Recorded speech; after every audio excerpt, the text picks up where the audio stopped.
everybody. This is Joshua Hatton with One Nation Under Whiskey podcast. I'm joined today, and as always, by my good friend, my dear partner, my Mr. Jason Neil Patrick Harris Johnston Yellen. That is what you are. That is what I am. I am what I am, as the famous philosopher Popeye said. I am what I am, what I am, what I am, what I am, what I am, what I am. There we go. It's a Nilsson song. It's from the Popeye soundtrack. It is. I have no doubt. Now, Popeye soundtrack, are we talking Robin Williams soundtrack? Oh, yeah. Robin Williams Popeye soundtrack? Oh, 100%. That whole soundtrack 100%. is phenomenal. That was a wild film. Really wild. I was probably too young to be watching it because it made my brain hurt. Yeah, I remember loving it as a kid, but I remember it being kind of odd, like very odd. it's one of those movies that they were like, okay, the adults have to love this too, and they have to be on mushrooms while they're loving it. Yeah. Robin Williams, here is your wheelbarrow full of coke for the day. Go make cinema. Was he on coke? Was he a cokehead? Oh, very much so, yeah, by his own admission. Yeah, I just thought he was, very eccentric. Some people, people. Like take Frank Zappa for instance. Everybody assumed that he was a massive druggie, and he was quite outspoken against the use of drugs. He smoked cigarettes and drank coffee. Those were his drugs. So, the worst. The worst drugs. The worst. So that's why, I wondered if Robin Williams was one of those that people assumed had taken drugs but never really had. He was just more of an eccentric. He was much more the fellow where you would say, "What is this guy on?" And the answer was cocaine. I like the way you say cocaine. It's not cocaine, it's cocaine. Cocaine. It's cracking cocaine. Is it real cracking? Is it my cocaine? My cocaine. I tell you, with those glasses on, that really completes your impression. My name is my cocaine. I love watching Steve Coogan and Rob Brydon in The Trip go back and forth and saying, like, no, it's not that high in the nose. No, it's lower. No, it's farther back. And Steve Coogan just hates Rob Brydon's Michael Caine impression. Just hates it. He hates it. But it's excellent. They're both excellent for they're both wonderful. I love the way Coogan sort of brings it down. He sort of does Michael Caine across the decades, and then finally gets to sad Michael Caine. She was just a girl. So since we're on a little film dive here, last episode we did the live podcast from Westland. It was a ton of fun. Oh, man. But we didn't have an intro, we didn't have an outro, so I didn't have a place to tell you. And the episode before, I don't think it had happened yet. But the breaking news in this film dive moment is a few weeks ago, I showed my 16-year-old The Big Lebowski for the first time. Hey! And I said to him, look, his brother was out somewhere, maybe at an overnight with a friend. Yep. And I said to Kai, my 16-year-old, I said, okay, you pick a movie. That's the one we'll watch. Yeah. And he said, how about The Big Lebowski? Since obviously I talk about it all the time. And I said, listen, I have no issue with that. Yeah. But understand, you can only watch it for the first time once. And after this, you will live in a world where you have seen The Big Lebowski for the first time. And the anticipation of that will be gone. And he said, no, I understand. I said, okay. Also, prepare to not like it. Oh, really? Oh, interesting. Okay. Because it's a slow burner, right? I've literally watched it 3 times in the last 4 weeks. Okay. And And it's a slow burner. If you're 16 and you're used to watching the trailer for a film before you watch it, and you know all the highs and you know all the lows and you know the emotional beats, and then you step into this, weird late 90s film that's set in the early 90s, right? The conflict with Saddam. And, it's got drugs, and it's got boobs, and it's got feminists, and it's got artists, and it's got nihilists. I was just going to say nihilists, yeah. It's got a lot of things, and they kind of come at you. And so I kind of kept a close eye on him as he was watching it. I kept kind of surreptitiously glancing at him, and there were times he would look back at me like, what is going on in this movie? Wow. Okay. As a young man who enjoys his carpentry, the carpentry humor really worked for him. His absolute highlight of the movie, and hopefully I'm not giving away spoilers 25 years after the release of Big Lebowski, but when the dude hammers in the 2x4, hammers into his floor and puts the chair against it so they can't open the door again, and then whoever it is comes to the door and opens the door outwards. And the chair falls out the stairs. Kai thought that was hilarious. It was rug pissers. Right. And then later on, when the dude walks back into his apartment and forgets it's there and trips over it in the dark, Kai found that hilarious. So, yes, the physical humor, the eyeball humor really worked for him. And when we got to the end of it, I said, so what did you think of it? And he said, I didn't hate it, which for a 16-year-old is kind of high praise indeed. Yeah. And so he didn't hate it. And his mom had piped in and said, look, it rewards future viewings. So this is first of many times you will watch this movie.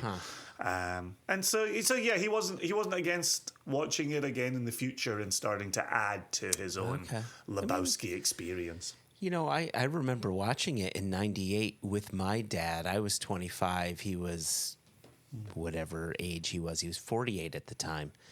And you as a 25-year-old, you have lived through that period of the 90s that is being shown on the screen. Sure.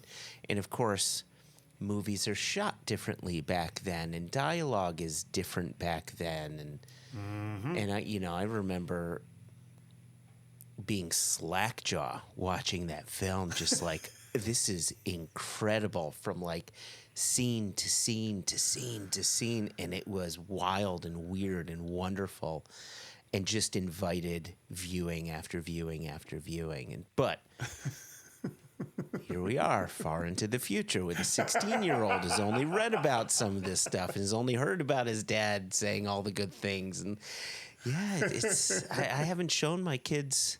I shouldn't say that. I tried showing one of the opening scenes to Delma, and she was like, I don't understand why this is funny. And I'm like, but they're on the screen. There's a man. Yeah, a man. Not a bright man, and not a good man. Guys, like, why is he still talking? Yeah, I know. Why is this going on? The tumbleweed just keeps on going. What happened? Oh man, I will say though, and another couple of days later, we were talking about something else again, back on movies, and he was like, we need to watch The Hateful Eight again. Talking about rewatching movies. He was like, we have to watch that again, and we have to show that to Zev, who's 13. We have to show that to Zev. I'm like, all right, you don't think Zev's going to be painfully bored? He's like, no, because Kai wasn't painfully bored. Yeah. So, and we were saying, there's a few violent moments, but, it's fine otherwise. Can I tell you something about The Hateful Eight? Someone shared this how should I say this? Someone had shared their opinion on it. It wasn't an opinion. It was more, geez, I can't even think of the words. I think I need more coffee. But someone said something about the Hateful Eight that once they said it, I can't unsee what they described to me. Okay. I'm willing to risk it. The Hateful Eight is merely Reservoir Dogs with a different skin on it. It's the same premise. It's the who's the rat. It's, you know, and it's that whole buildup until you find out who is that rat. Sure. A bit of genre hopping with a similar genre premise. hopping, but the same story. Yeah, It doesn't make it a lesser I'm film. totally down with that. Yeah. Yeah, totally down with that. Yeah. I think I always said about Reservoir Dogs that it was a theater production brought to film, and I felt like Hateful Eight was exploring what film can do for film in terms of the way it was shot. And one of the things when Kai and I had watched it for the first time, he and I talked a lot about key shots as they were happening, as we were watching them, and I felt like, if you are going to take this Reservoir Dogs with a different skin, I think it's also, even if you take it the heart of it, a similar premise, shot wildly differently. Not just time, not just place, but even the use of widescreen and overheads and the way the snow and the blood in that case is all shot. But yeah, I think The Hateful Eight is incredible. I absolutely it's a masterpiece. love it. Yeah, there's no doubt about it. It's moved up a slot in my line of, you know, top 9 Tarantino films, and it gets better and better. You love ranking things. I do. You're I do like such a ranker. things.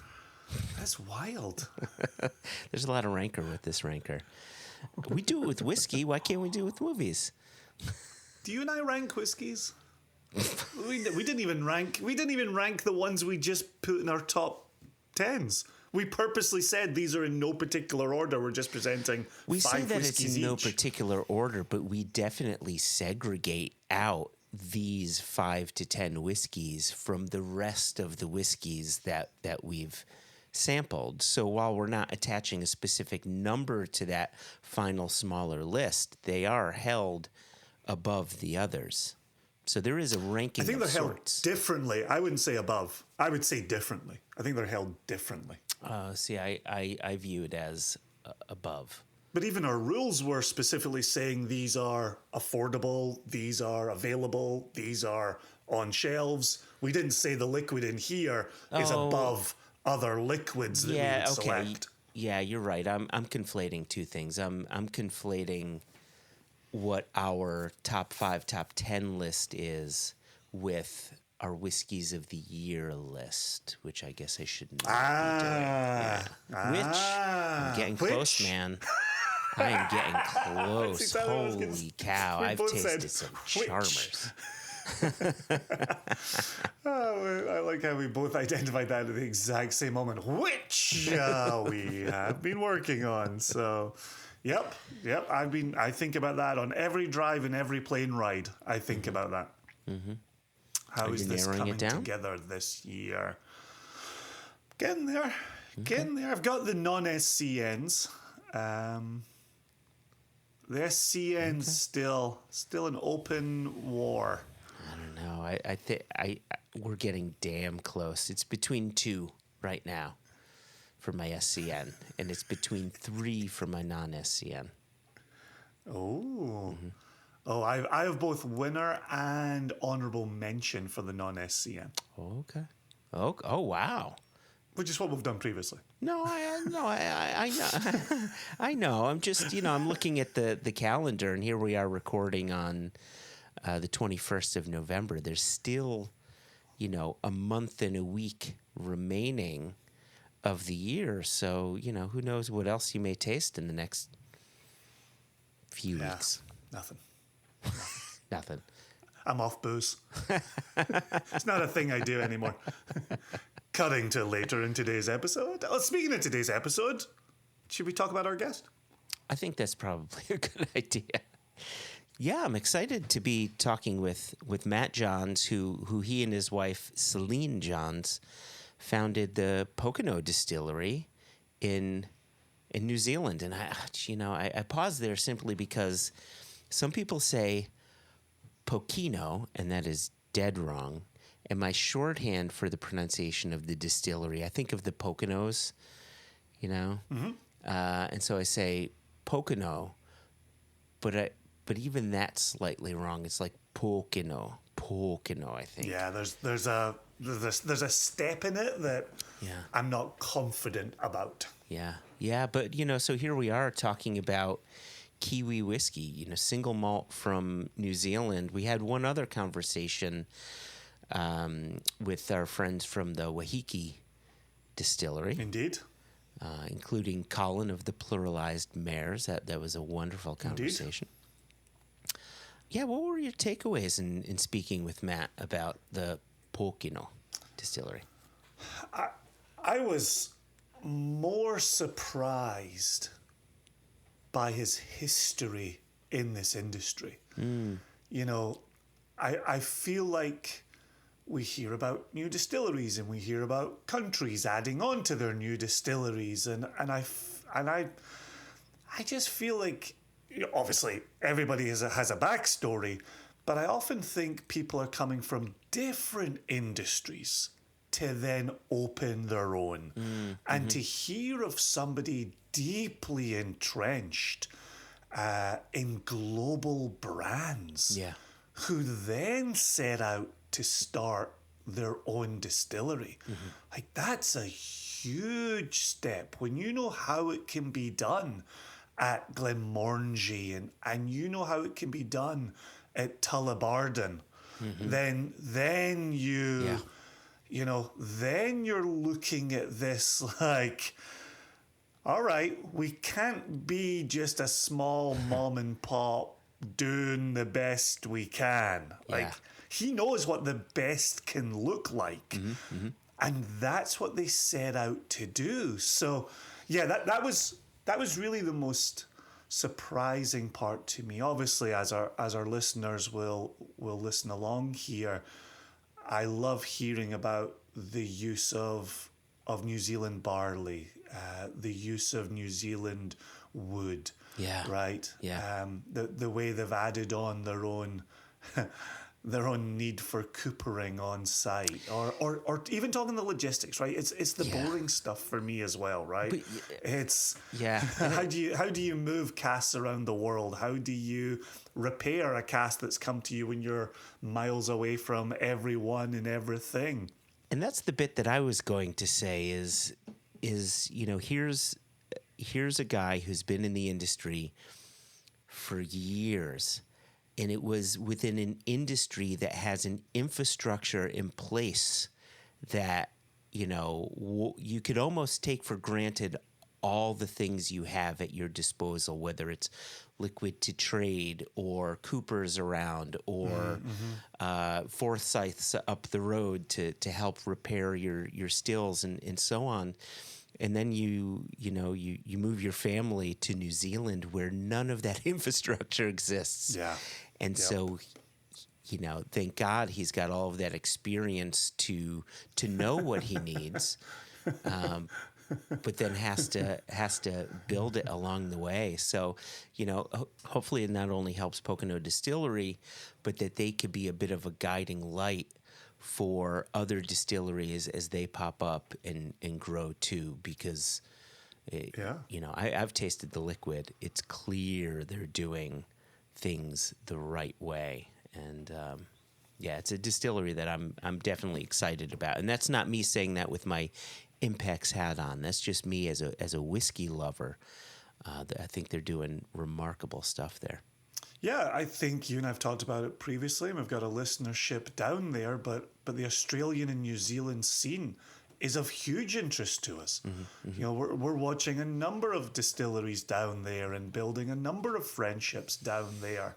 And it's another exciting corner of the world that's working on a whiskey industry. Yeah, it's really excellent. So I would say without further ado, Mr. Matt Johns.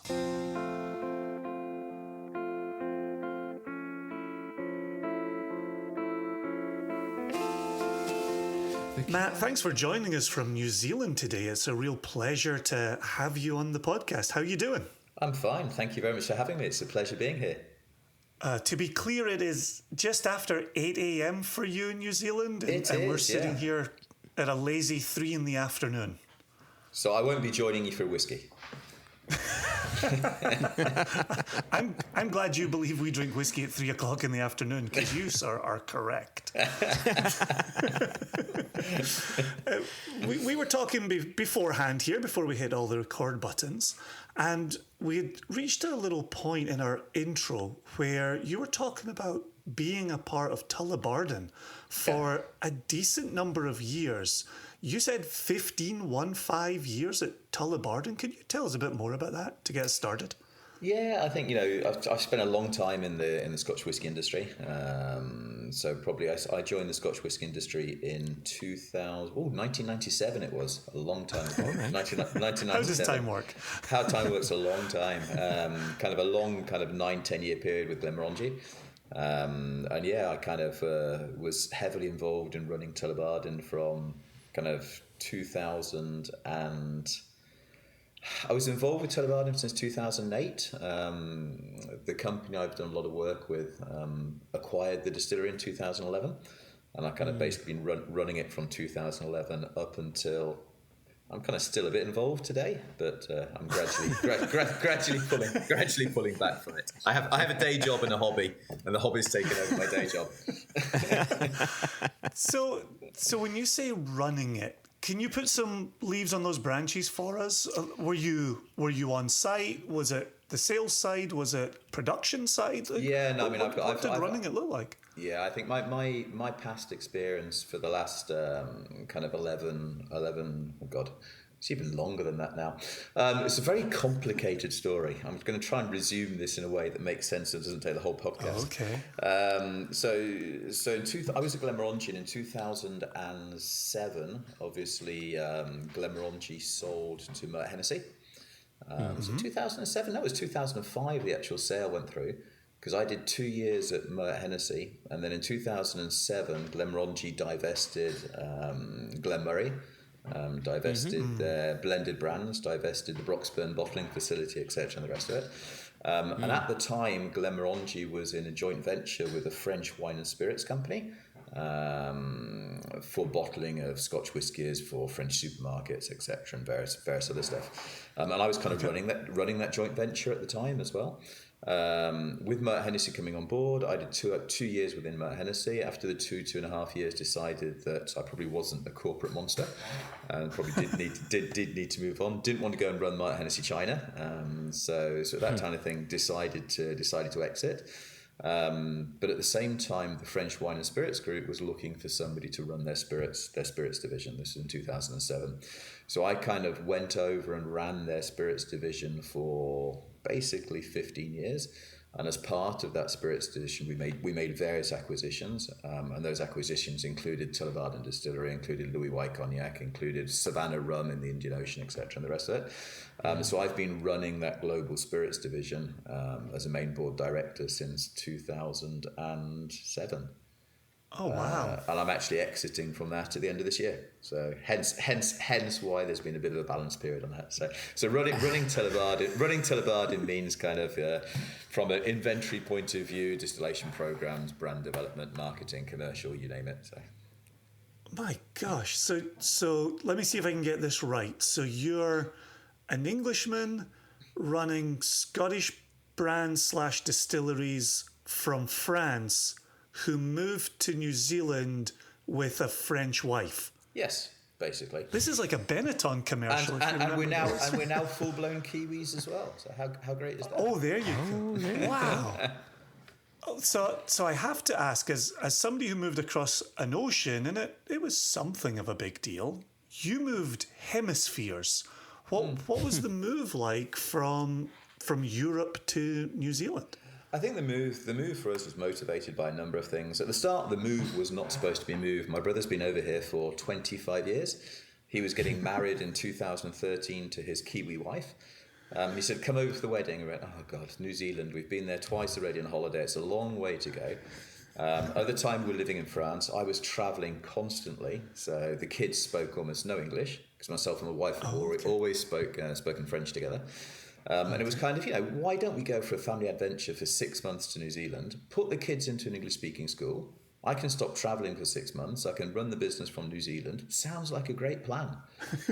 And it was a great plan, but New Zealand is so great that we never kind of made it back. So after 6 months, the kids went, we love it here. Can we stay? And Celine was going, it's really cool here. You're not traveling anymore, so it'd be really good if we could stay as well. And I went, yeah, this is going to be easy. But yeah, okay, we'll stay.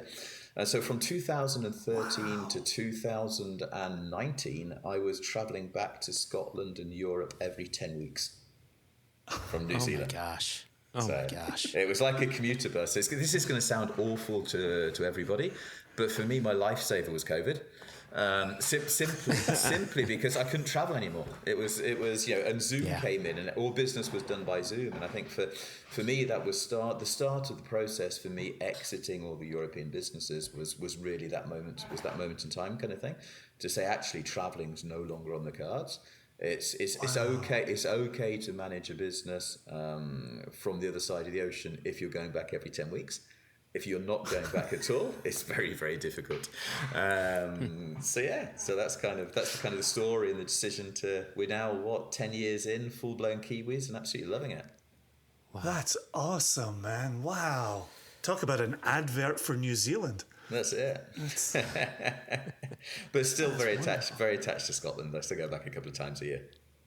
Sure, yeah. I try to get back a couple of times myself. Yeah. So what about your time with Glenmorangie and Tullabarton do you feel helped inform your decisions to build Pokeno, to grow Pokeno, to maybe design some of the liquid there? How did that help you as you were looking to launch all that?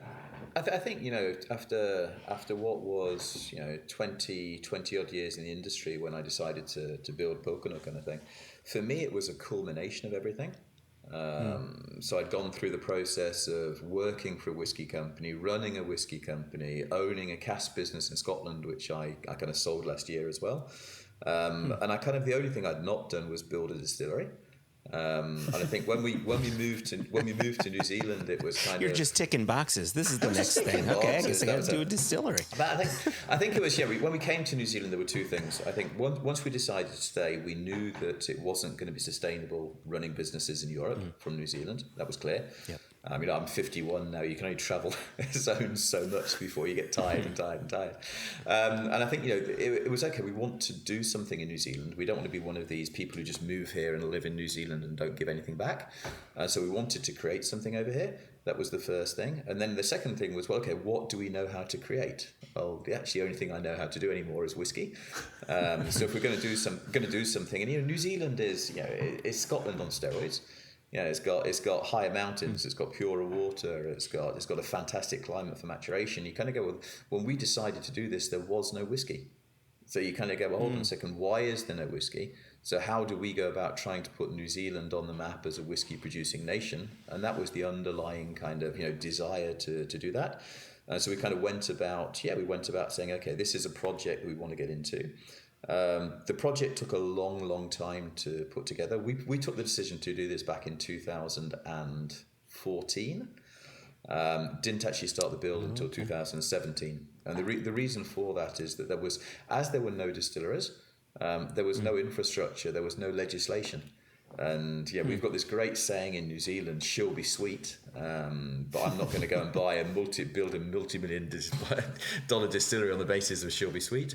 So we did a lot of work with the legislative bodies, WorkSafe, people like that, etc., to really understand what was going to be expected. And the first time we went to these guys and said, we're going to build a distillery, what do you expect? They were like, we don't know. And we kind of go, no, that's not the right answer.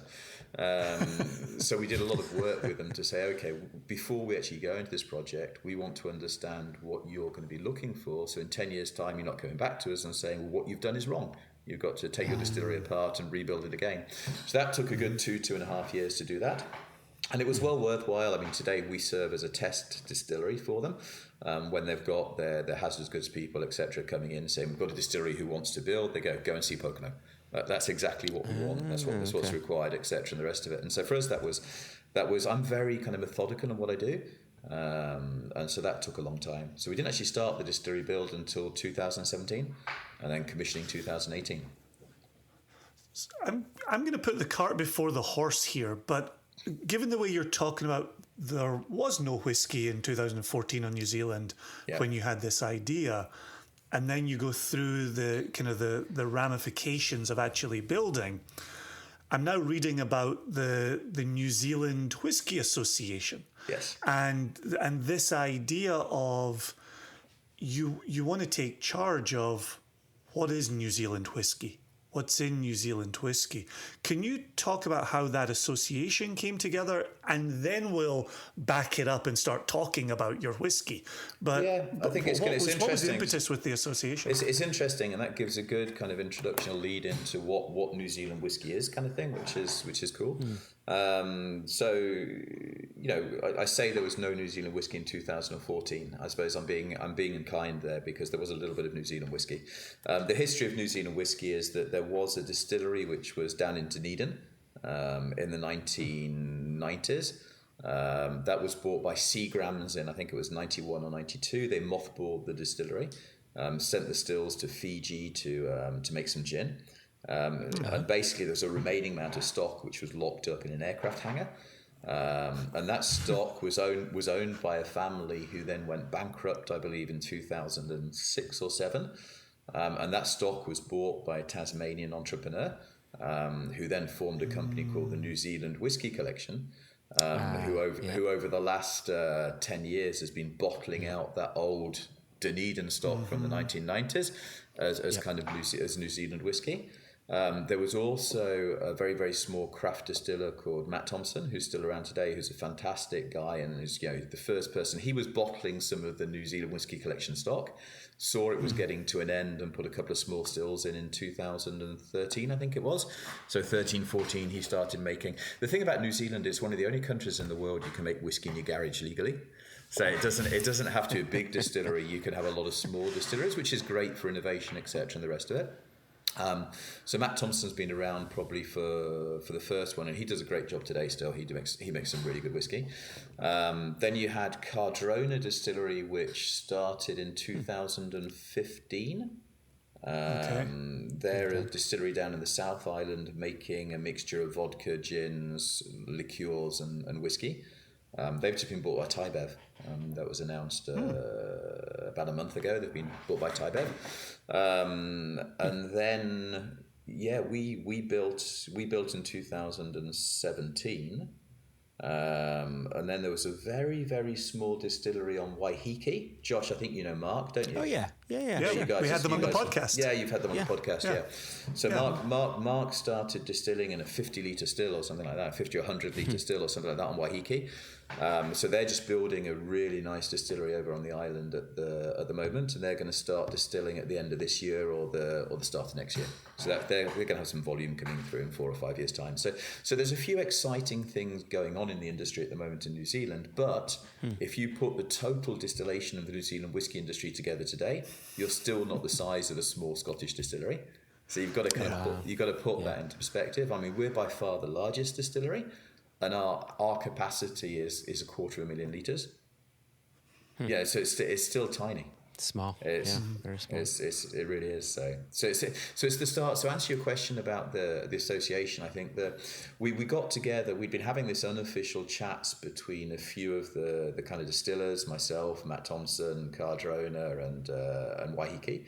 And we kind of been going, well, hold on a second. Look, there's more and more small distilleries starting up here, and the small distilleries may be 50-litre stills, 100-litre stills, etc., and the rest of it. And there's really nobody apart from ourselves who are going overseas, international at the moment. But it was more about the New Zealand market. It was saying, hold on a second, we've got all these little gin distilleries who are starting to make whiskey. We want to make sure they're doing it properly, because for the New Zealand consumer, we want the New Zealand consumer to associate a New Zealand whiskey with a quality product. with something which they can have respect for. And the only way to do that and to ensure that the products which are going into the market is to create some sort of legislation around the distillation rules. Because otherwise, New Zealand being a very kind of open market, leaving room for ingenuity and Kiwi ingenuity, which is great, but we wanted to make sure that what the whiskies which are coming onto the market were good. So people aren't drinking whiskey going, what is this? Parameters are important. Parameters are important. So we put in together quite a tight framework, probably a tighter framework than a lot of countries, because we specified copper pot stills, we specified stuff like that to make sure that things were being done properly. The thing that we did leave open for a little bit of kind of ingenuity and diversification was the casks. So we specified wooden casks rather than oak casks. So that was a framework that we kind of wrote. We got the rules kind of incorporated into the Spirits Association over here. They're not officially legislation yet, because we've got to find a way of working that kind of framework through to legislation with the government. But that's the next thing on the agenda for the next couple of years, kind of thing. But it's more, I'd say, it's more today a kind of an unofficial association of the key distillers working together to try and ensure that what's coming out of New Zealand is good. It's interesting in listening to you talk there. Did you find yourself walking a fine line between, okay, you're a gin producer making whiskey, and we, this group of whiskey producers, are going to suggest to you how you do that? Or was the feedback more, this is best for New Zealand if we're all on the same page? How did you find that type of conversation? There's always going to be a little bit of everything. And because we've not got an official status either, it's quite difficult to have some of those. Who are you to tell me what I should do? Exactly. So that's obviously not always easy. And I think we are Pokeno is the only focused single malt distillery in New Zealand. All of the other distillers of whiskey are making gins. So we're the only people only making whiskey. So maybe we can have a different opinion than other people as well. But I think globally over here there is a desire from everybody to do things properly, and we just wanted to make sure that the key distillers have invested a lot of money into doing things properly, and we just wanted to make sure that, and it's not about telling people what to do. It's about just ensuring that we want New Zealand spirits and New Zealand whiskey to have a good reputation. We want a consumer from the Americas, a consumer from anywhere to taste a New Zealand whiskey and go, this is fantastic liquid. And the only way of doing that is putting some parameters into place.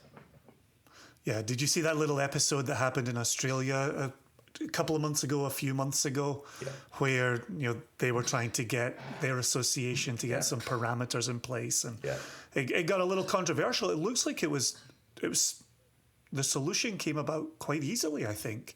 And again was built on the backs of, what are we telling consumers? How are we protecting consumers? How are we making this the best product we can be, and using terminology that's trusted by consumers? I feel like that's a nice way to kind of get It's a nice way to do it. And I think it's what we've done over here as well is that the larger distillers, we've been very good about opening up as well to the smaller distillers to say, look guys, come and see us, come and have a chat, come and have a look at what we're doing. What are you looking for? You can't get casks, that's fine, we'll help you get some casks. You can't get this, cool, this is what we can do. So we're trying as well at the same time to have almost a kind of educational thing about it as well at the same time, to say, this is what we want to put in place, this is why we want to put it in place, but we're absolutely willing to help you as well. It's not something which we're Nice one. I'm excited to ask you about casks, but I'm going to let Joshua ask about production first, or whatever he wants to ask about. Well, I want to bring it back again to your time with, well, in a way, I'm going to connect it back to your time with Glenmorangie, because tasting Pokeno and sharing Pokeno with people, full disclosure, I'm a Glenmorangie fanatic. I love their spirit. I think it's so beautiful. I think the fruity character is just so pretty. The peach and grapefruit and just all these gorgeous flavors. And when I talk with people about Pokeno, I quite often make a comparison to Glenmorangie from that fruity standpoint. However, the texture of your liquid is like 4 times more viscous than what we experience with Glenmorangie. And so again, back to my question of how did your time with Tullibardine and maybe Glenmorangie inform your production at Pokeno? Did it inform that? Was that a profile you liked and wanted to expand upon with Pokeno, or was it something else that brought you to that flavor profile? No, it's a really good question. I mean, yeah, I think we're all the same when we spend a long time in the industry. We've all got our favourite style of whiskey. Obviously, 10 years with Glenmorangie influenced the type of whiskies I like. And the type of whiskies I don't like. I'm not an Ardbeg fan. But I think for me, I love my sweet, smooth whiskies, and I always have. So I think that where Glenmorangie would have influenced me is my style of whiskey that I enjoy drinking myself is sweet and smooth whiskies and fruity whiskies. So if I'm going to go and make a whiskey, then I'm going to make a whiskey that I enjoy. So I did set out wanting to make a very, very sweet, a very, very smooth and very fruity whiskey. That was exactly what I wanted to do with the profile of Pokeno. Not copying and imitating a Glenmorangie, but I wanted to make a fruity sweet style whiskey. So of course there was an influence which was there. When we set about it, we then designed all of the kit in the distillery around making that a sweet and smooth whiskey. Now what whiskey we were actually going to get out until we started playing with the kit, we didn't know. You never know kind of thing. How's the climate? How's the terroir? How's the barley? How's the water? How's everything going to affect it? Kind of thing. So I mean the process, and we can talk a bit more about this later on, is that everything we've done in the process is designed around sweetening and smoothening that whiskey to a maximum extent. Whether it's the long recirculation of the wort, whether it's the slow transfers between the vessels, whether it's the long fermentation, whether it's the long still rest with the doors open, where it's the crazy slow distillation. It's everything that we've done to kind of to allow us to get that sweet and fruity whiskey. Yeah. All right. So let's pick this apart just a little bit. Yep. All right. Could we start with the barley? And I think it's important too, right? Because this talks a bit to some of the regulations that you're looking to put in place for what New Zealand whiskey must be. So can you talk about the barley, the mashing and the fermentation, and just take us through how we're getting to this final delicious product? Yeah. So with the barley, we use kind of 100% New Zealand barley. There's two barley providers in New Zealand today, both from the South Island. So that's where the climate's the best for growing the barley. The barley strain that's grown in New Zealand as a distiller's malt tends to be Laureate. So it's the Laureate barley that we use. What we have noticed, and it's something which is really interesting, I was having a chat with Dave Broom about this when he was over last time, kind of thing, is that we seem to get we get a lot sweeter barley in New Zealand than you would, for example, in Scotland. And it's obviously to do with the terroir, the growing conditions, etc. If you grow Laureate over here compared to Laureate grown in Scotland, it's a lot sweeter.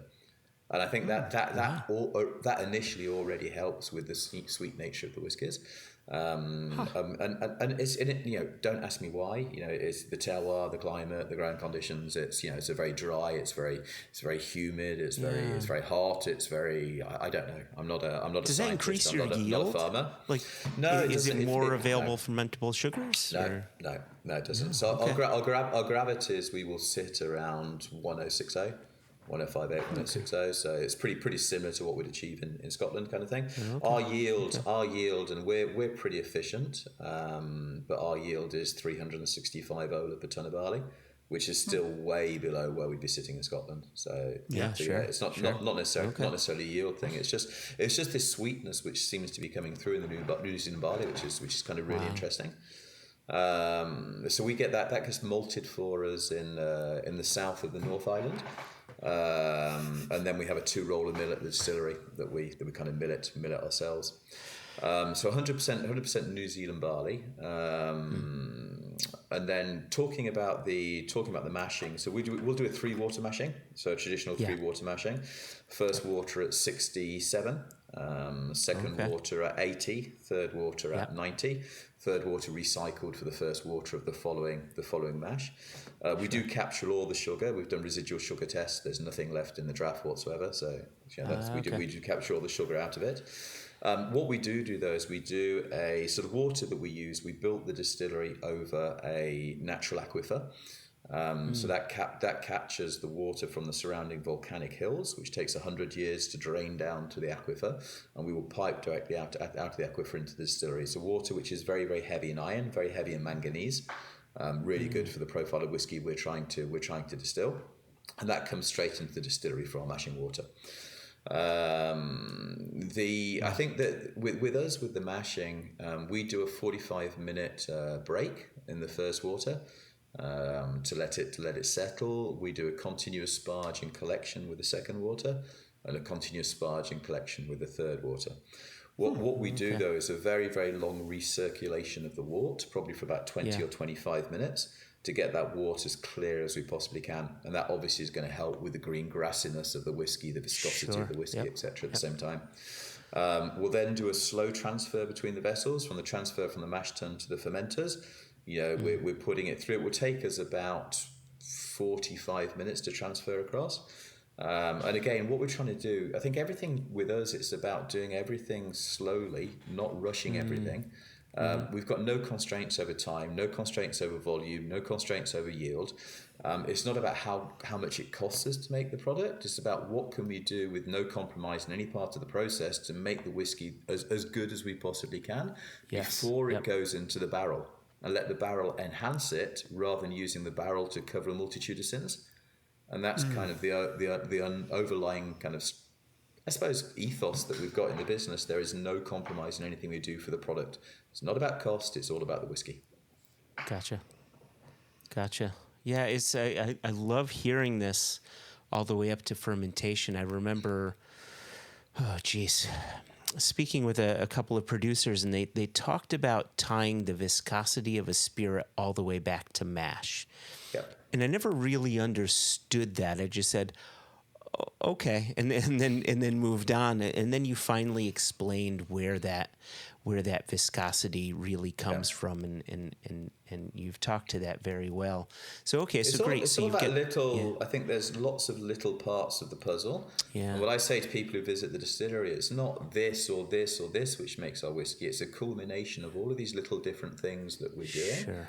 That a lot of the larger distilleries can't do anymore, because it's a question of yield, it's a question of volume, it's a question of flexibility. It's a sum of the whole kind of thing. Yeah, we sometimes say whiskey's made on spreadsheets now in Scotland. Yeah. And it is what it is. We're in a fantastic situation in Scotland that we've not got enough whiskey.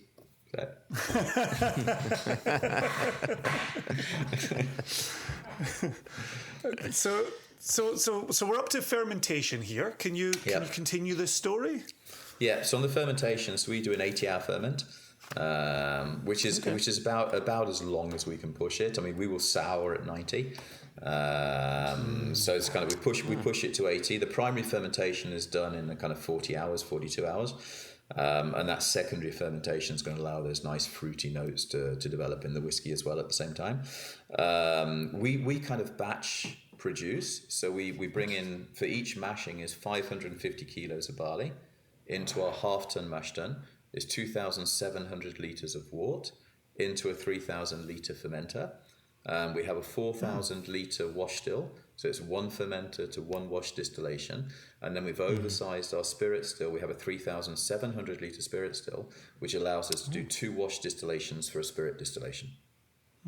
And that's just more sustainable from an energy point of view.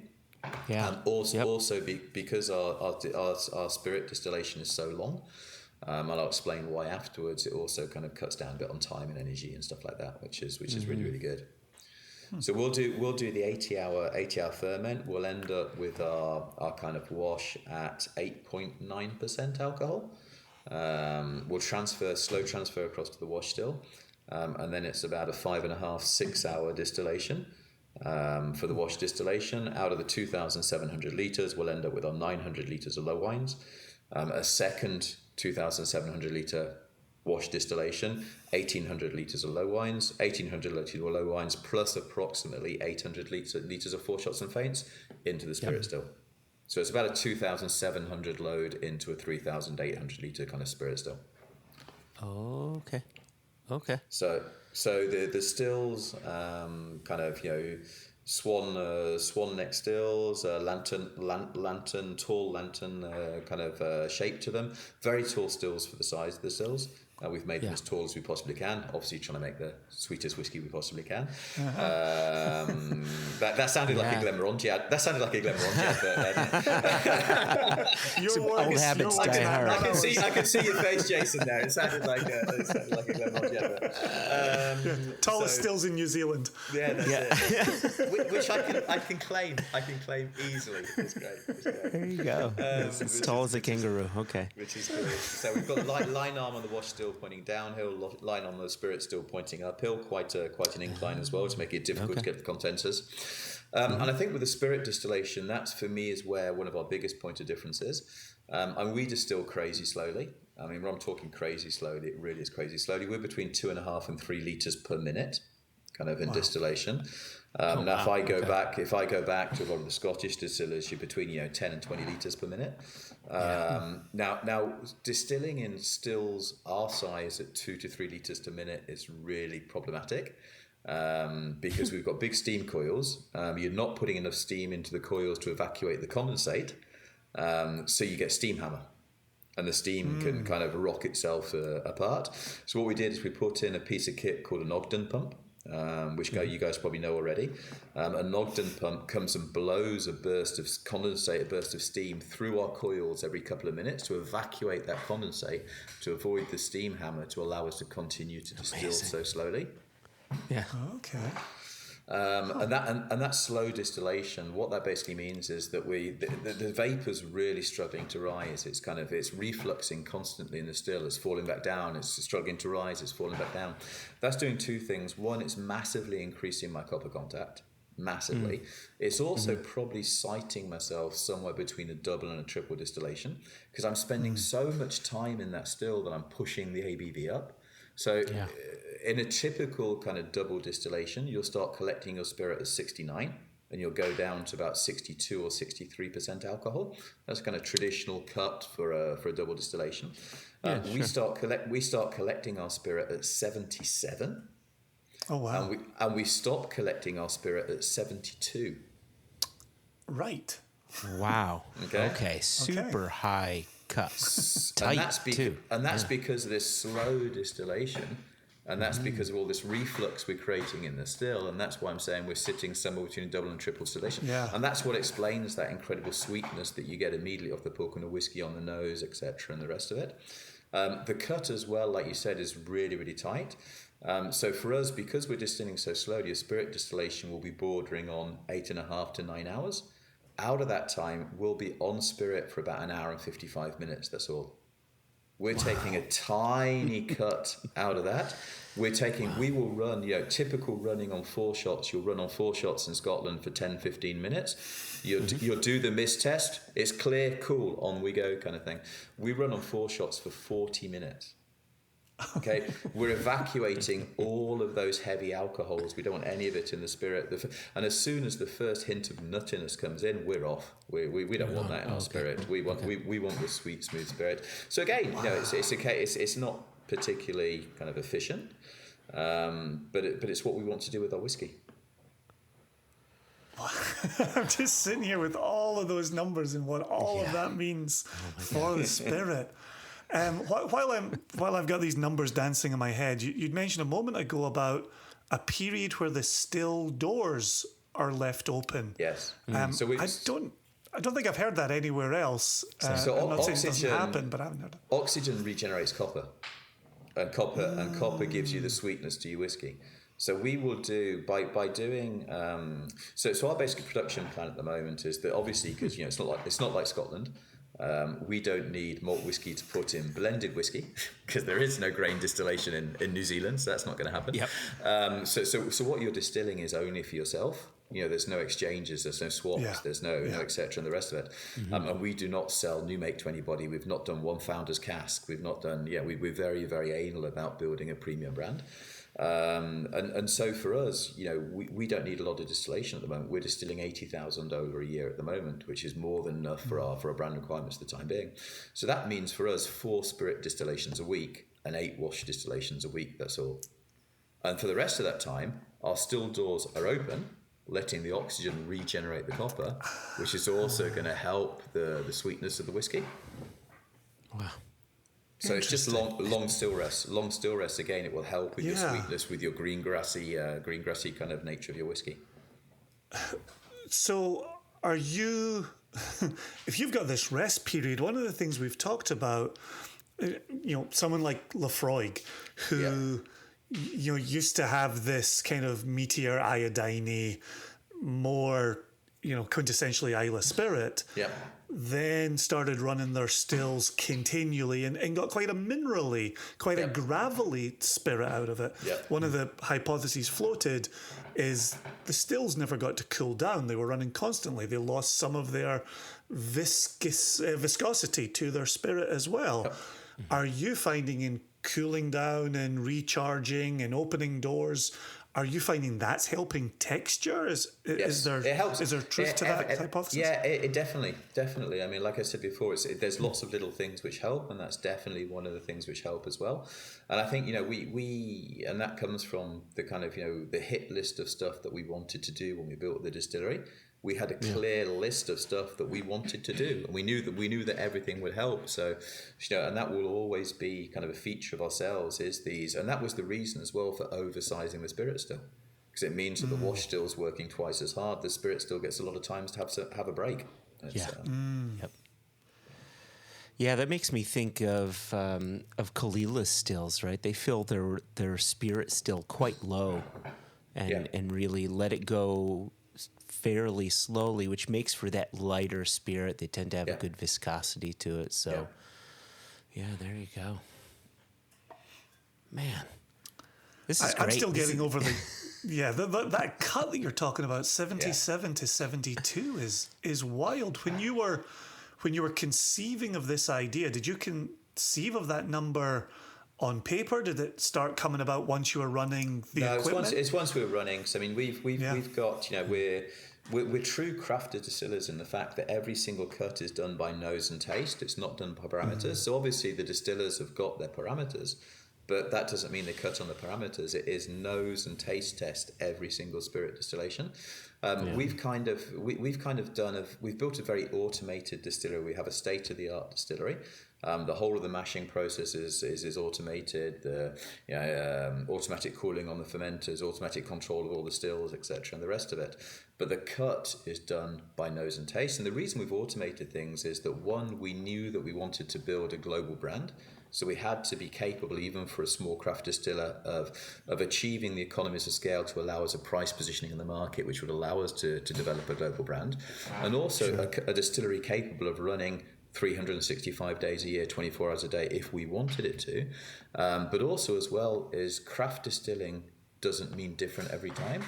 We want to give the consumer the same whiskey every time and time again. And the only way to do that is through process control, through automation. And I think as well, it was vital for us, if we were going to go out with this strategy of building a global brand, which, basically then dictated a certain price positioning on the markets as well, is that we had to be efficient. And that meant that we couldn't afford to run with 50 people in the distillery. We had to have a low number of people in the distillery, a high level of automation, and we wanted to get the business model self-sustainable as quickly as we possibly could. And that's why we invested at the start in this state-of-the-art distillery to allow us to do that. So.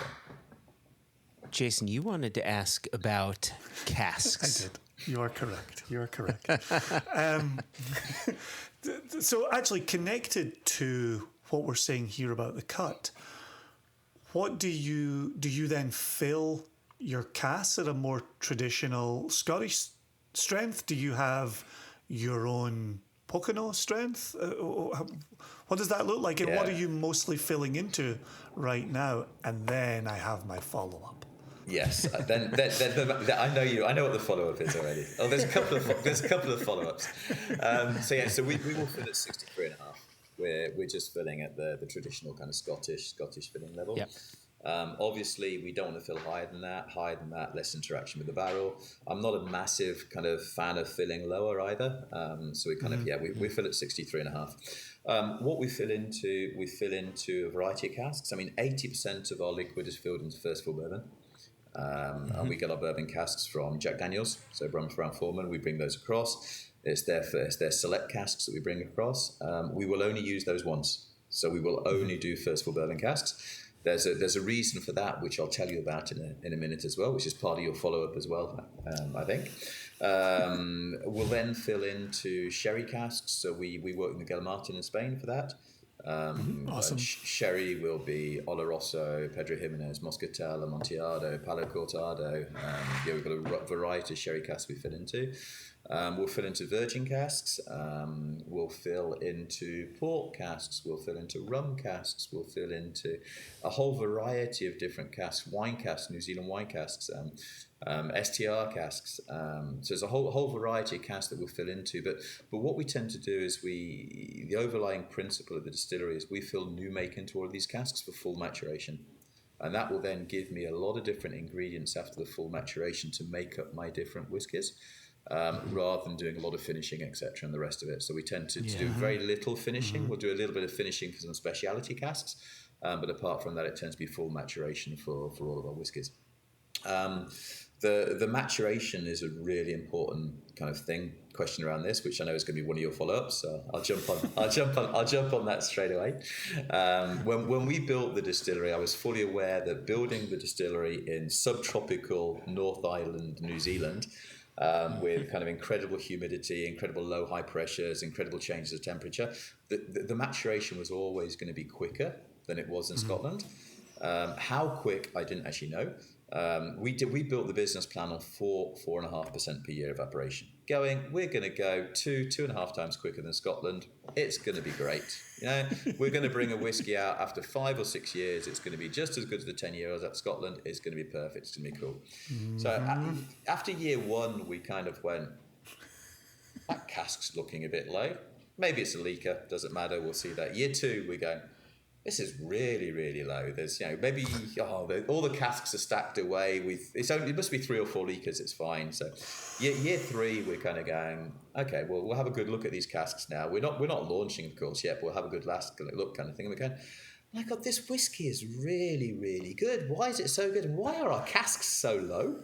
We must be having some leakers here. So after emptying 50 or 60 and regauging 50 or 60 casks, you go, no, it's not the leakers, it's the actual maturation. So we're losing 9% per year in Angel share. Yeah. So it's absolutely nuts. Absolutely. From imagining 4 and building a plan on 4. That's it, yeah. Well, we're never going to get to 10. It's not going to happen. My dreams of one day sitting drinking a 30-year-old Pokeno have gone out the room, haven't they? So I think, but for us, it's kind of then, for me, that's what's great about New World whiskey versus Old World whiskey. Is that for us it can't be about the age. And think about Indian whiskey, think about Taiwanese whiskey, all of those regions which have got similar levels of evaporation as we have around between the 7 and 9% kind of thing. It's all about flavour. And we're getting to, if you drink a Pokeno Origin, which is incredibly smooth, incredibly sweet, incredibly fruity kind of thing, when it gets to 5.5 years old, it starts taking too much wood on. Because we're maturing 5 times quicker than in Scotland. So if you think about a 15 to 20-year-old Scotch single malt, which can start becoming too woody, which can start losing all of those fruity flavours, we're there at 6. Yeah. So it's not just a question of can we get to 10. It's do we even want to get to 10? Because actually our whiskey's not going to be as good at 6 as it was at 4 or 4.5. Because we've lost 30% of our barrel after 3.5 to 4 years kind of thing. So that for me was, and it works, the whiskey works so hard in that barrel over here that in the warehouse you see it sweating itself out of the staves of the barrel. It's crazy. For me, it's characteristic. It's what builds the character of my whiskey. People have said to me, "Why don't you climate control? Why don't you do things like that?" And if I do that, I'm not making New Zealand whiskey anymore. Yeah, exactly. I've got to let that environment go. So that for me was vitally important, and I think one thing which I've noticed, and this is just me, this is my personal opinion, it's not science or fact or anything like this, is that when I taste a Scotch whiskey, a 10-year-old Scotch whiskey, a 12-year-old Scotch whiskey, there's the dominant kind of feature in there is the soft vanilla and the soft oak tannins. Yes, you've got the fruit. Yes, you've got your thing, but your classic Scotch 10, 12-year-old single malt is your soft oak tannins. When you taste a New World whiskey at 3.5 or 4 years, we've had that quick maturation, so we've got the sweetness and the smoothness. We've not had that overlying time in cask for the wood to overtake the notes that were there in the new make at the start, and we're a lot more fruit forward. Yeah, and I think difference New World, Old World, New World fruit forward, Old World oak forward. I don't know. It's just Well, you're certainly in a privileged position as a man with a foot in each camp, where out of Scotland we've certainly heard tradition, we've certainly heard history, we've certainly heard age statements, and now as a gentleman with a foot in the New World, here you are saying flavour and profile and new traditions, mentioning Dave Broom, where he talks about, somebody's innovation today is someone's tradition tomorrow. Yeah. And so here you are, kind of food in each camp, and now you're even talking about possibly non-oak maturation for your spirit. And with a food in each camp, can you talk a little bit about why oak, but then what might be available to you as you move beyond oak? I'm not saying away from oak, I'm saying beyond oak. We've already moved beyond oak. Have you tasted it yet, Josh, or not? Your non-oak distillate? Yeah, have you tasted the Tortora yet? No, I haven't had a chance to taste it yet. I'm waiting for my sample. Oh, there you go. I'm surprised you're not pinched it off Sam already. So this for us was a key part of when we built the distillery. As I mentioned earlier on, I alluded to the fact that there was no infrastructure in New Zealand.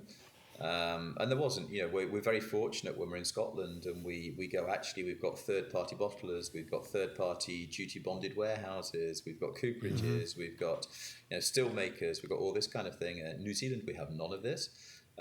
So I very kind of stupidly, I suppose, and short-sightedly, when I built the distillery, went, I know how to make whiskey. I don't know how to bottle whiskey. I definitely don't want to bottle whiskey. So I built my distillery.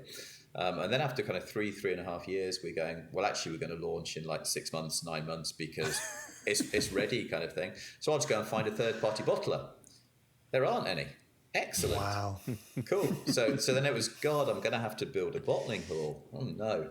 So we then went on and proceeded to build a whole filtration plant, bottling hall, etc., and the rest of it. Dry goods warehouse, finished goods warehouse, and the rest of it, and kind of that was done. I went, oh, cool. So now, and then at the same time as we were doing that, probably 2 or 3 years ago, I'd had a bright idea of going, wouldn't it be cool to do some New Zealand native wood cask whiskey? That would be so cool, because it's got some cool New Zealand native woods, etc., and the rest of it. Nobody's ever been able to make them into barrels because nobody's ever tried, but it'd be cool to try. And we'd done some tests kind of 3 or 4 years ago with native wood and spirit on the interaction, which was as simple as getting some air-dried native woods, toasting them, charring them, putting them in glass jars with kind of spirit and seeing how they interacted for a couple of years. And God, that's going to be bloody good, that'd be cool, etc. And the rest of it, okay, cool. And so kind of at the same time we were kind of looking to build this kind of bottling hall a couple of years ago, we said to ourselves, well, let's look at the coopering side of things as well. So, we first of all said, let's find a cooper in New Zealand. And I was like, oh, there are no coopers in New Zealand. When was the last cooper in New Zealand? He died in 1990. Shit. Okay, cool. It doesn't matter. There's cooperages in Australia. Happy days. So we can actually send some native New Zealand timber over to Australia, have it made into casks for us and sent back. That's a cool idea. Until you come up with this thing which is called the Treaty of Waitangi. So the Treaty of Waitangi in New Zealand, which is what was signed between the Maori and the Pokeno back in, I should know the exact year, but almost 100 something years ago. And when that treaty was signed, as part of that treaty, it forbid the export of untransformed New Zealand native timber. So can't do that either. Okay, cool. So third idea is, how about if I talk to one of my Cooper friends in New Zealand, fly him over to New Zealand, get him to make some casks for me, and then fly him back again? That sounds a cool idea. And that was all set up for May of 2020. Yep, that rings a bell. There you go. Okay, all right. So obviously, when we realised that COVID was going to last for a while, it was like, okay, that's not going to be a possibility either. So at that point in time, I went, you know this, I've had enough of this. I'm just going to build a cooperage. So we decided to build a cooperage at the distillery. So we went through then the whole thing of building this dedicated cooperage at the distillery. But of course, then I needed a cooper. So the Australians and so where could I look for a cooper? I could look for a cooper in Australia, the United States, or Scotland. They're my three kind of options. The Australians paid far too much money over in Australia, have a great pension scheme. They were never going to come and work in New Zealand. That was never going to happen.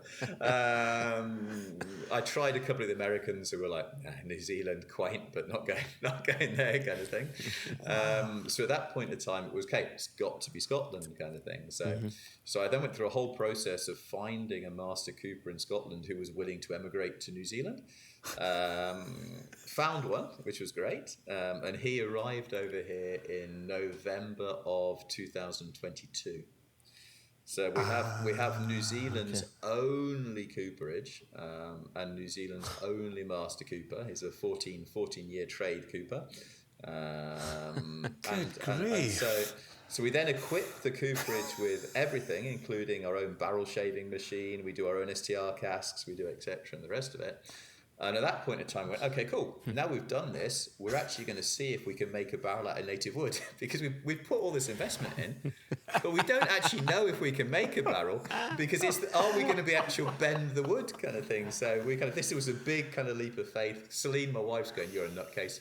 You don't even know if you can make a barrel. You built a cooperage, you brought a cooper over. What are you going to do with the cooper if you can't make barrels? And we'll find something for him to do.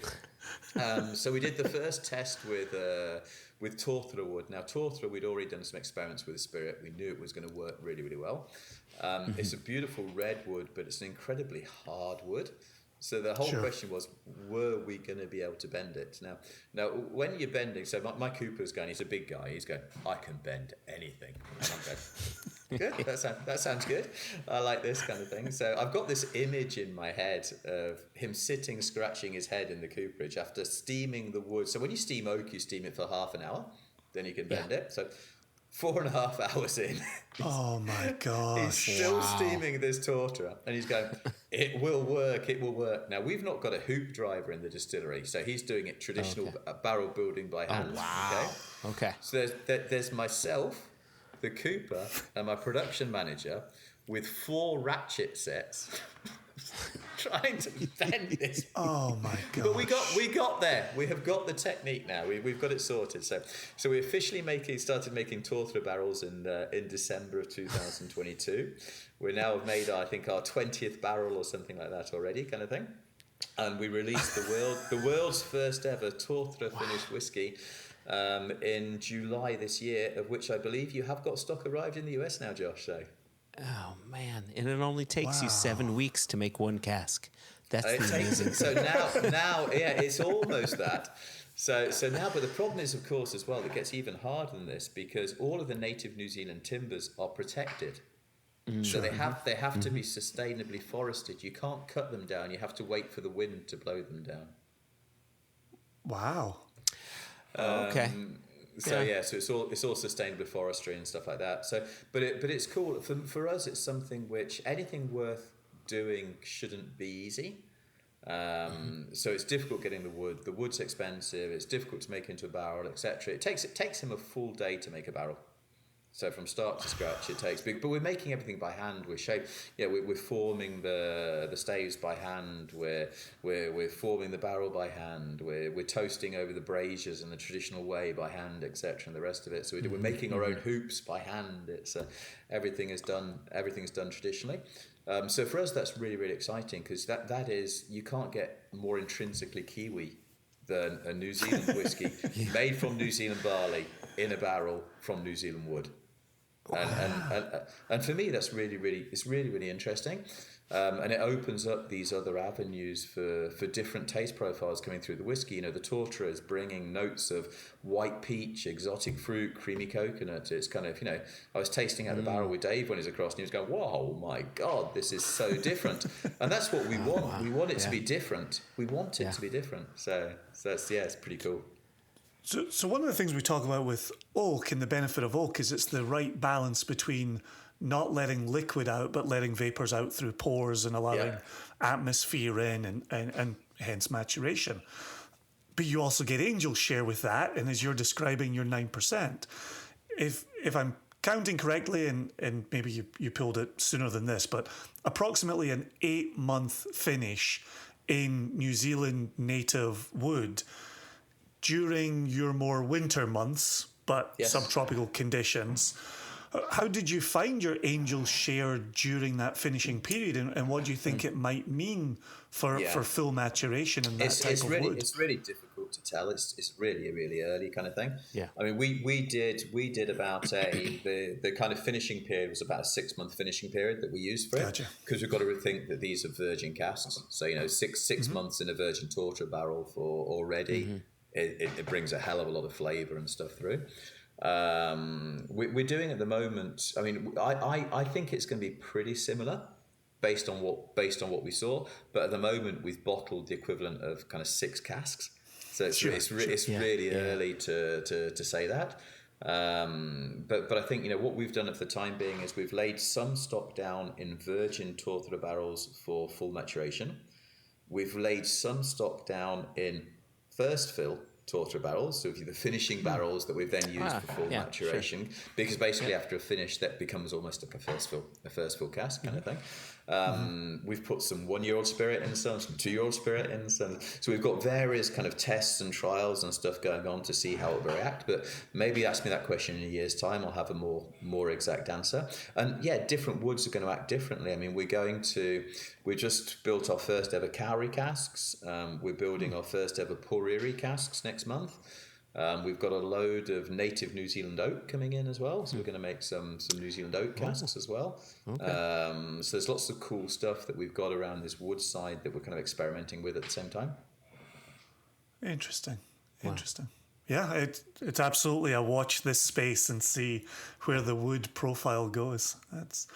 I'm curious, because we saw it over here with American Craft, that putting the treated staves into the mason jars, and you were getting incredible colour real fast, but then sometimes it was a bit like licking on the very stick that you put in the jar.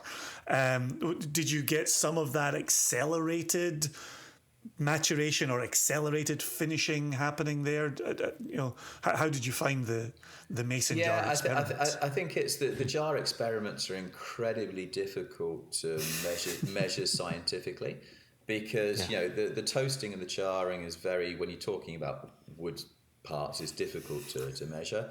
The ratio of liquid to wood compared to what it is in the barrel is almost impossible to replicate it. So you're obviously going to over egg it every time. So for us, it was more about what was happening in the first couple of months. And after 2 or 3 months, what are the initial profiles coming through? Which are the woods? And we must have trialed 10 native New Zealand woods kind of thing. Out of those 10, we selected 2. There were 8 which we were going, oh my God, either this is awful, or no, this isn't going to work, or this could not work, etc. And the rest of it. And there were 2 out of there which were the Tortura and the Poriri, which we went, these are really cool for that.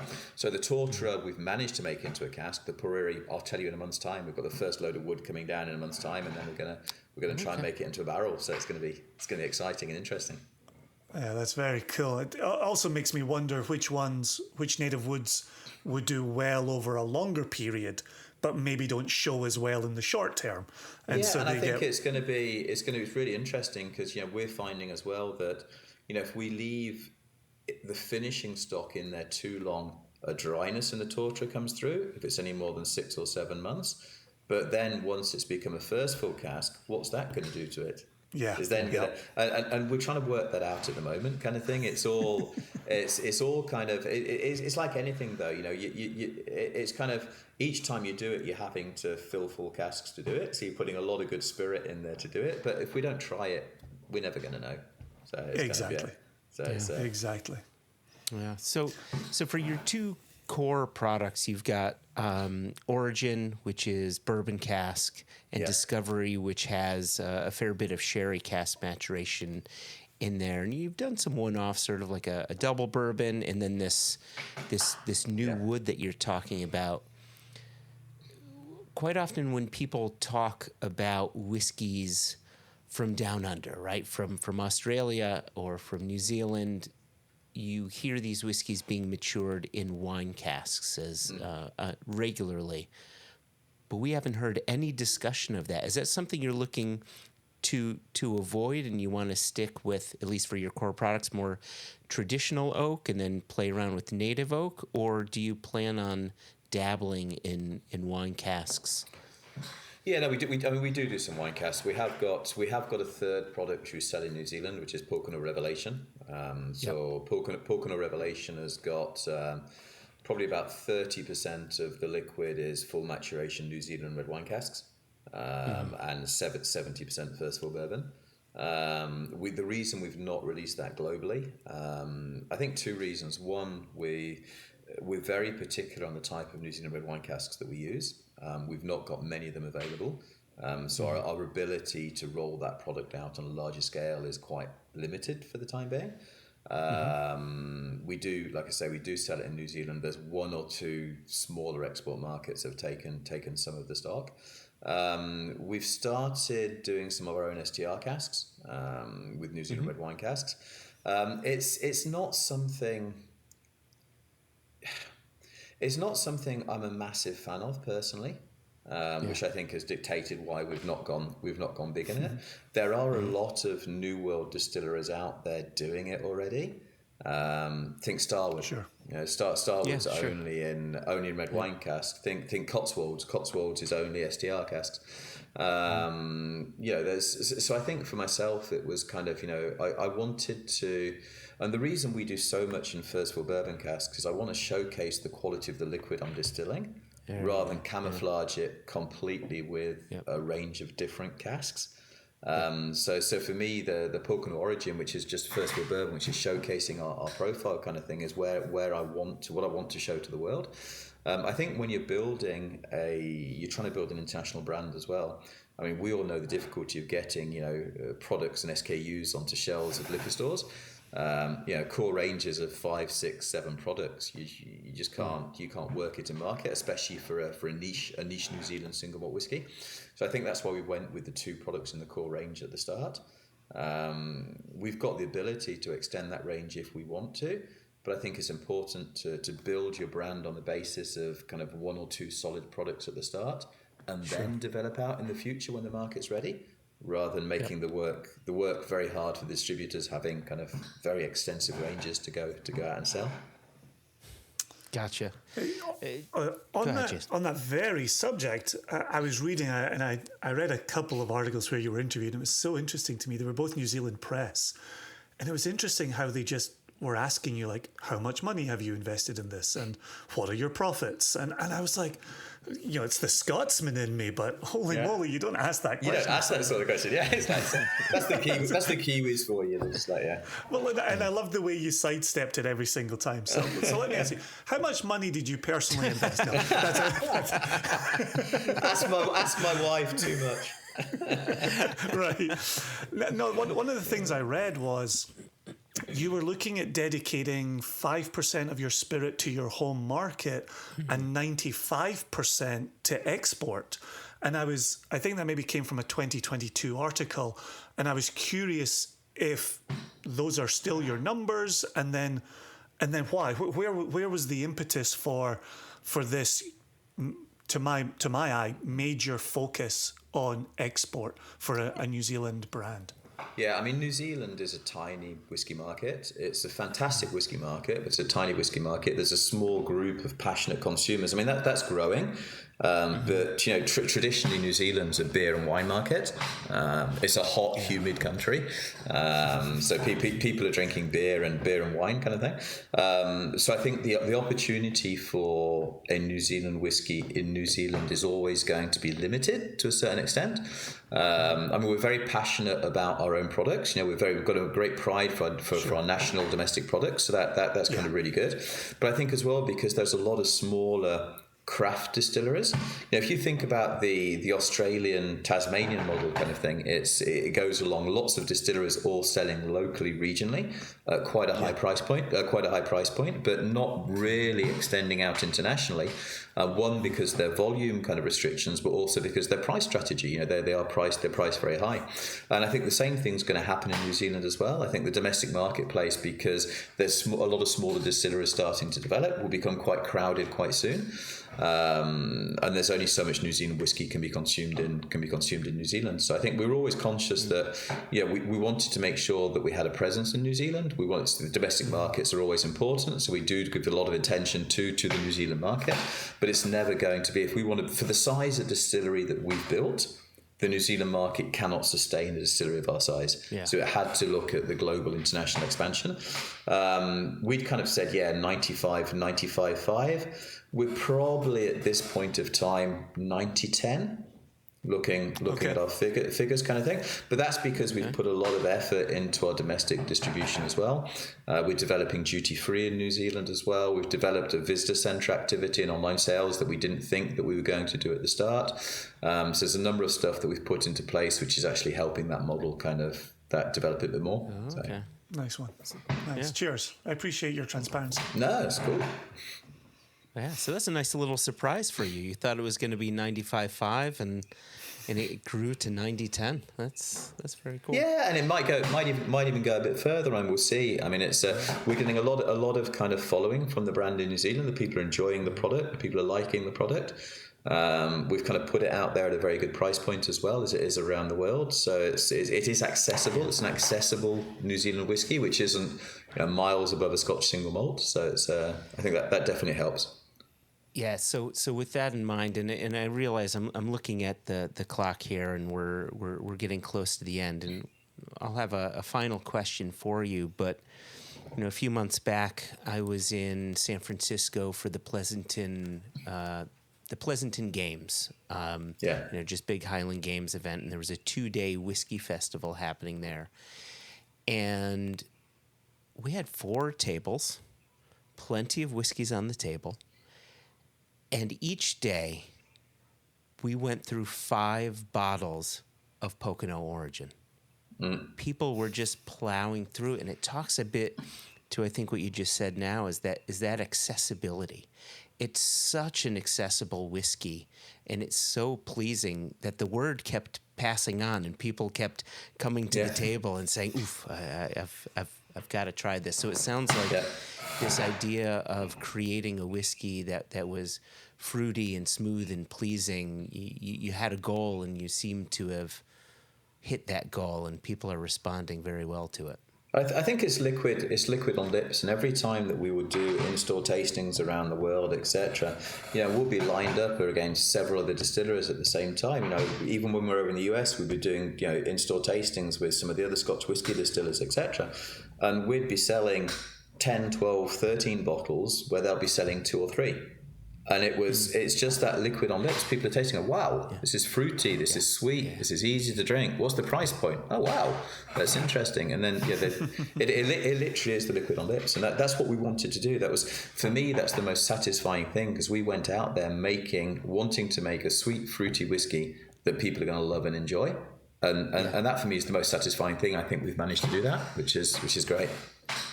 Yeah, brilliant. So here we are, nearing the end of 2023, which I can't believe those words just came out of my mouth. I know. It's crazy. Just fucking flew by. Jesus. What does the next it's funny. I'm about to ask you what the next 5 years look like, and I think if you ask a Scottish producer, you get one answer, and if you ask a New Zealand producer, you get something. So, what's the next 3 months look like? Go to the beach at Christmas and have a break.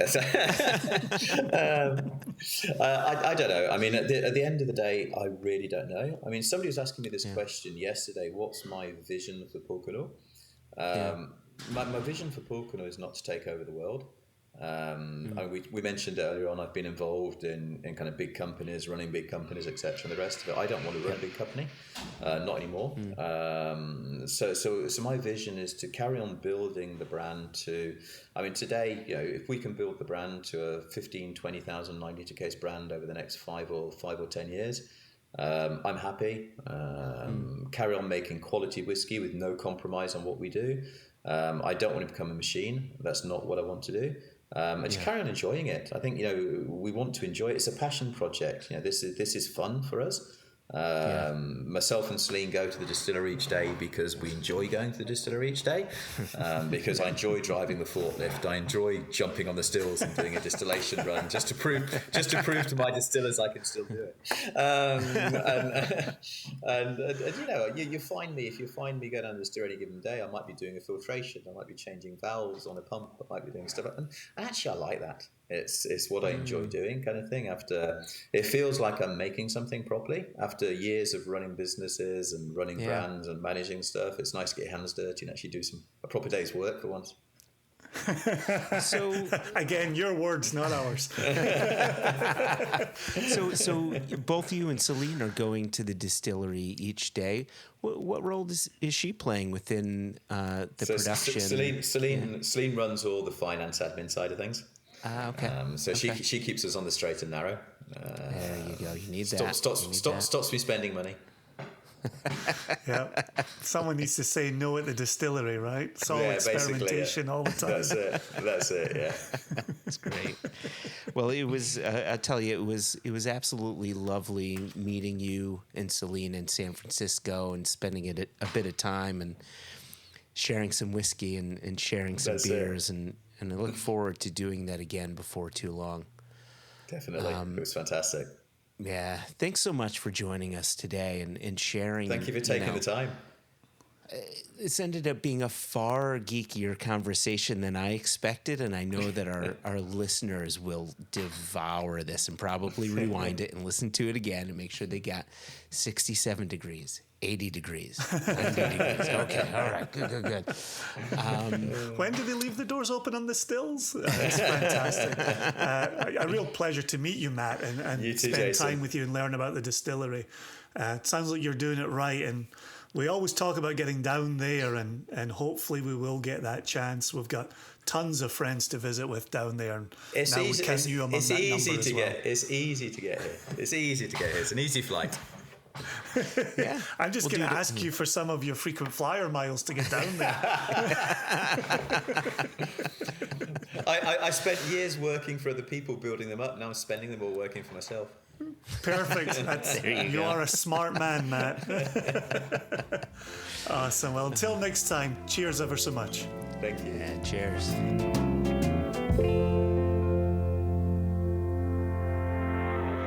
Thanks to Matt for making time for us in what was 8 a.m. for him in the future. In the future, we never got a chance to ask him if the Terminator had shown up yet, but it was exciting communicating with the future. So thanks to Matt for his time. As we led in to that interview, you had commented that you've tasted the liquid. You like the liquid a whole lot. Oh, yeah. Indeed, you're engaged in the importation and the selling of the liquid. Yep. I commented in the interview that I hadn't yet had the pleasure of tasting it. That has since been remedied. So after you, Jess, and myself were in Seattle, hanging out at Westland on November 5th, November 6th, got to spend time with our friends at Copperworks. That was a wonderful visit as well. Yep.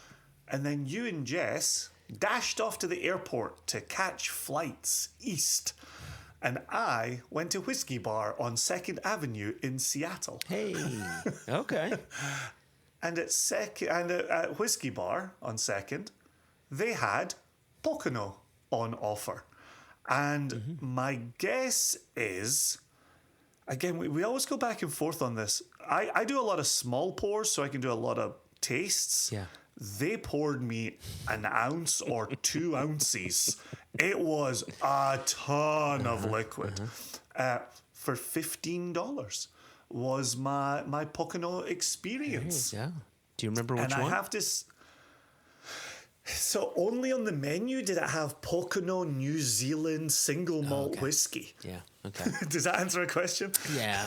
My guess is if it was lighter in color and tasted of It was bourbon lighter in cask color? Maturation, And it tasted of bourbon cask maturation. and the alcohol wasn't stinging your taste buds. Nope, nothing Yeah. crazy So going then, on. then that would have been Pokeno Origin, which is their flagship single malt. They've got a bourbon one, they've got a sherry one, 43%. Okay. Yeah. It lived up to everything Matt had described in our interview. Yeah. And I think the Glenmorangie comparisons are well made. Nice. Even if you were going to be a bit more general than that, Highland comparisons are well made there as well. And so, great little drinker, an easy one to pull out for friends. And it has that double whammy where you get to say, do you like it? And folks say, yeah. And you say, and it comes from New Zealand. You don't need to lead with the New Zealand. You just need to lead with it being delicious and having this Highland characteristic to it. So, well-made whiskey, well put together and a good little drinker. And I'm glad that I could support it in Seattle.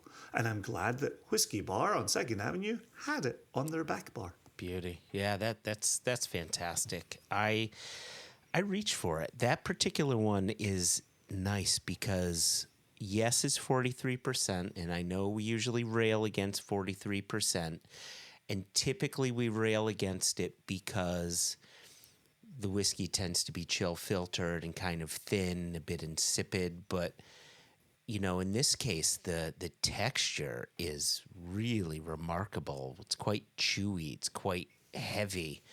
And I love that Glenmorangie style, that rich, fruity, citrusy, stone fruit kind of thing going on in it, and it ticks the boxes. So yeah, and the fact that you got it for $15 for a 2-ounce pour, 1-ounce pour, a big pour, whatever it was, a whole ton of whiskey. Yeah. Yeah, I think put it in a I think it was in a stein for you. Glencairn. Yeah, it came in a Glencairn. I would say that Glencairn was a third full. Okay. Oh, wow. So past the point where it starts to taper in? Kind of back to there, kind of to the top of the bowl that the Glencairn has. Okay. I think that is 1.5 ounces. I could be wrong. Listeners, feel free to write in. Where is that? Where is the Glencairn at its widest? What's the volume of liquid that we get in there? Yeah, I don't even have a Glencairn in my office. There's nothing. No, it's I just got single the spade cast nation ramen. glasses. There you go. So there you go. So that was our. Go on. No. You go. I was just saying, and so that was our Matt Johns experience. That was our Pokeno experience.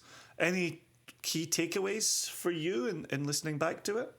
Yeah, you touched on it earlier. I love that that they're starting to play with some native wood, which is interesting, right? And they're working to ratify, the ins and outs of what is, New Zealand single malt, and the fact that they're leaving it open to not strap themselves to oak, but give themselves the opportunity to use native woods just says that's more flavor, right? It's nice that the origin is so familiar to a Highland single malt, but even nicer that they'll be able to play around with some native woods to change up the flavors, right? And that's what it's about for me.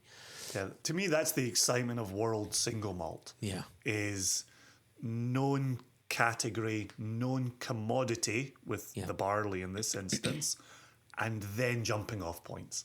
What makes that New Zealand? What makes that Australia? What makes that Israel? What makes that India? What makes that Sweden? I could go on. Right? But it's that really interesting jumping off point. Yeah, and one of the things I've found interesting is, for the most part, they're dealing with non-X wine casks, and if people complain, because people love to complain, if people have any complaints about whiskeys from down there, it's that the whiskeys are quite often matured in X wine casks and therefore don't fit their palate. Now, I've had my fair share of Starward, and I like what they do with wine casks. The fact that Pokeno is not really leaning on the wine cask and leaning more on more traditional casks, but then also some native wood, I think is I think it's nice from the standpoint of trying to be appealing to the naysayers. Right? I do like that. Yeah. Yeah, it's rounding out a category, right? Yeah. It's rounding down the sharp edges that are perceived by some people. So yeah, I like that. Yeah. I like that. Yeah. Yeah. Cheers. Cheers to Matt. Good luck to Pokeno and our friends in New Zealand and our friends in Australia. It's exciting, isn't it? Yep. Super exciting. Super exciting.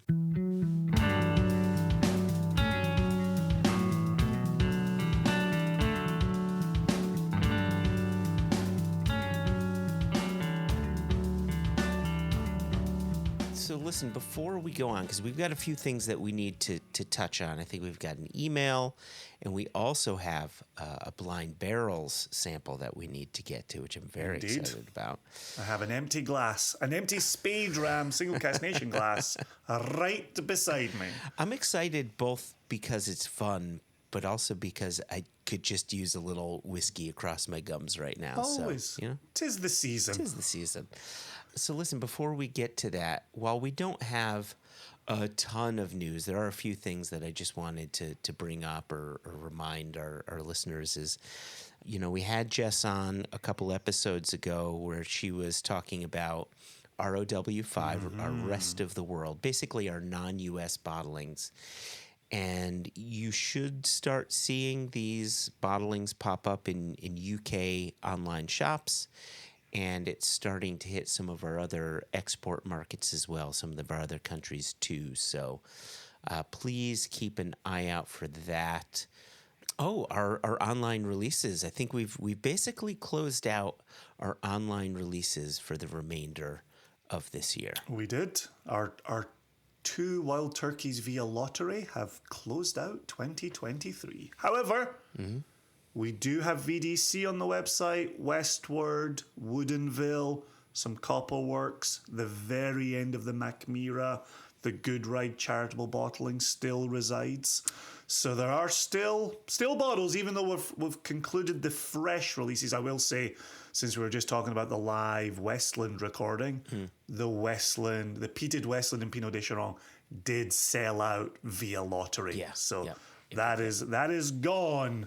That only exists in the archive now, and we are continuing to ship out those bottles thanks to everybody who supported that lottery. Yeah, and listen, with the other 5 bottlings that you mentioned, 3 of them, the Westward, the Woodinville, and the VDC, initially when we launched that, it was 1 per person, but we've removed that stipulation. So absolutely. If you're listening to this and you loved the bottle that you received, or if you want to get a bottle and gift it to someone, please go ahead. We've got the stock on our website. That's a lovely idea. Oh, yeah. I like that. We can ship it to the recipient's doorstep. Yeah. Slap it, ship it, lovely. Rub it down. Oh, yes. Oh, you've taken it too far. I liked where we were, and now I don't. Hey, if I can't ruin it for you, then what am I doing, Jason? Then what's the point? What is the point of any of this? I think that's it for now, right? News-wise? Yeah, I would say it's as we're talking about closing out 2023, we are already moving stock around the world for early 2024. Yes, this might be an end on 23, but it's only just begun for 2024. You know what I got to tell you? Haida and I were hanging out, having a little wine, as we do. We've been drinking more and more wine, and we're playing The Carpenters, right? If only it just begun. and Haida says, do you know The Carpenters are from East Haven? That's 2 towns away from me. Wow. There you go. Look at that. Yep. It's almost like you two are the Carpenters. It's almost like, right, and we're back to carpentry and your son. Full circle. Before we move on to the Blind Barrels and we get to celebrate Chris Sebastian and his group of whiskey friends, we received the most wonderful email that I think encapsulates why we do any of this and really speaks to, I think, the good camaraderie we had with Matt Johns in the interview as well. And so this was only written as a sharing with Jason, Joshua, and Jess. And I wrote the person back, Jesse, another J, to ask if we could use it on One Nation Under Whiskey. Okay. And so this wasn't written in as a pad cost email, but it's really good. So, and this is from Jesse James? Jesse Jameson? The Body Ventura? Jesse Scarborough. So that's Simon and Garfunkel, isn't it? The Scarborough Fair. Yeah, checks out. There you go. Parsley, sage, rosemary, and thyme. Yeah. Let's keep going. We're running out of time, Jason. So Jesse wrote in on November 14 of this year and said, "Hey, J&J, I finally opened the Invergarden 46-year-old you put out a few years back. My grandmother, who is 94, decided to enter hospice this week. The whole family has come around her in this moment, and we are working day and night to make sure she is comfortable. I plan on sharing drams of the Invergarden with my family and with her whole caretaking team soon. And I wanted you to know that it means a great deal to me to be able to do so with a spirit worthy of the occasion. Wow. The whiskey world is replete with many things these days, but I firmly believe it's sharing a well-cared-for dram with loved ones that lies at the heart of what the whole experience can be.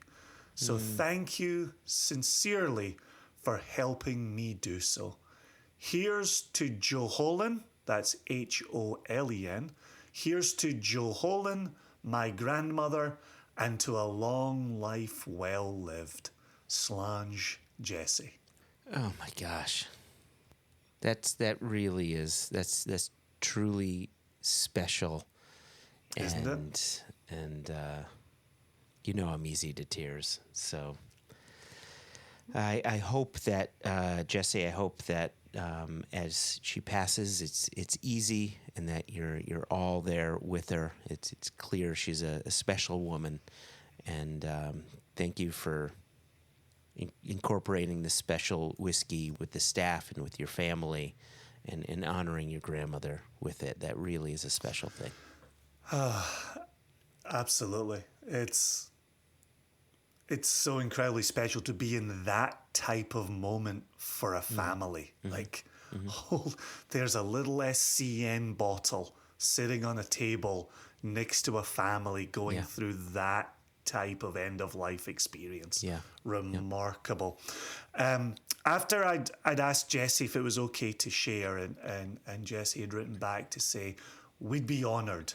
Her name is Joholin, and she was born 1 month before the Great Depression in September of 1929. Oh my gosh. And goes on, she is genuinely well loved by all who know her. Thank you for the kindness, and also, as always, thank you for the whiskey. Well, thank you, Jesse. It really is special. There you go. Yeah. Cheers to Jesse. Cheers to Joholin. And we will get some whiskey in our glasses right now and do a proper toast to Jesse's grandmother. Okay. With blind barrels, if I'm being honest, we're a bit late in this. We wanted to get through some of these samples quicker than we have been. I think the last time we did a blind barrels tasting was at least 4 episodes ago. So I'm glad we're getting back into it. On that previous episode, we did sample A. And I don't know if it was because we were going to go A, B, C, D, or if it was random, but does it make sense to just go to sample B? I think so. Okay. B for blind and barrels. Okay. And if memory serves, and memory usually doesn't serve, if we're being honest, Jason. If memory serves, I was the one who did the reading of the things this time around. So I'd like to continue with that tradition.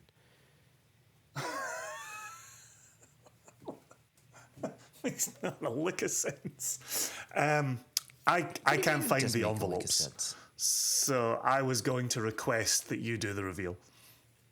Yeah, because the first time we did, the first 4, you did all the reveals. And this time around, I'm going to do the reveals. I don't think that's true. I think we swapped off episode to episode who did the reveal. Yeah, you could be right. But here we are. Oh, instantly crafty. So let's see where this goes. Okay. Yeah, I have no idea where I've put the envelope. So there isn't so many an places envelope. I'm filing in here. There's a QR code that we scan. Oh, that'll save me losing my mind looking for the envelope later. So that's good news. Okay, awesome. All right, so let's pick this up. So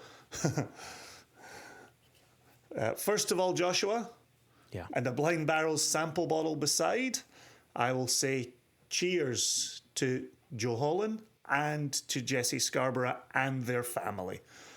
May her memory be a blessing. May her pain be lessened. Cheers. Cheers to that. There you go. There you go. There you go. Okay. Wonderfully oily in the glass. Mm-hmm.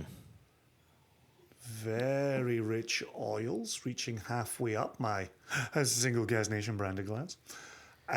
Good color. Yeah. Would you say a dark amber or a rich amber, a burnt ochre?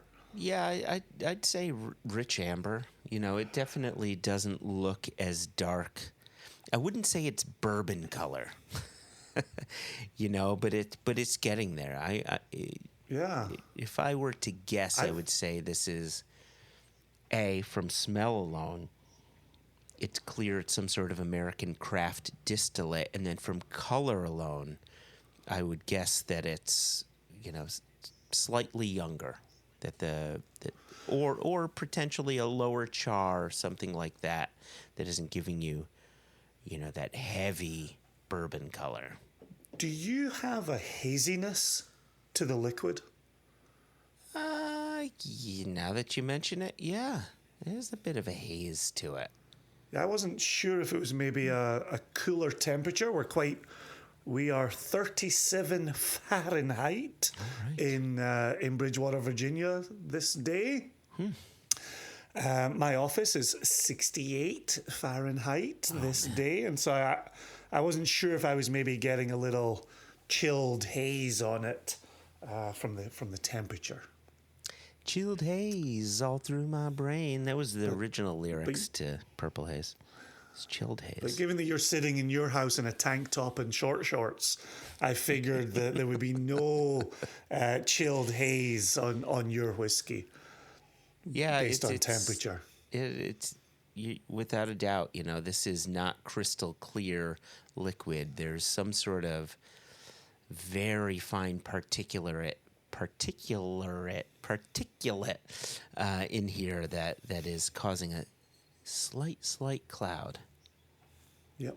All right. Yeah, I've got that fresh green sticks or fresh green branches note on the nose. Also has a little bit of that plasticine Play-Doh, sometimes window putty kind of note that I might get in a smaller cask or in a craft situation. Yeah, it's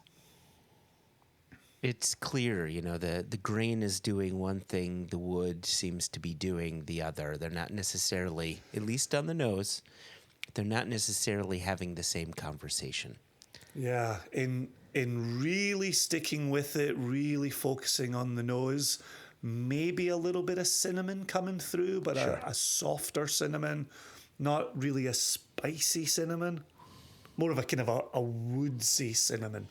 Yeah, and there's a slightly bitter element to the nose. And I don't know if that's wood-driven, but it reminds me, I don't know if you've ever had apricot seeds. They kind of look like almonds, but they're quite a bit more bitter, and they sting you on the tongue a bit. But it has that sort of apricot seed kind of, the smell of the taste, if you will. I was starting to maybe think almond skins. Oh, okay. Yeah, I wouldn't. With I'd buy just that little bit of bitter to it. Yeah. All right. You ready to get it on the palate? See if this oily texture lives on the tongue also? Well, you go ahead and sip it. I want to keep on nosing this. I want to.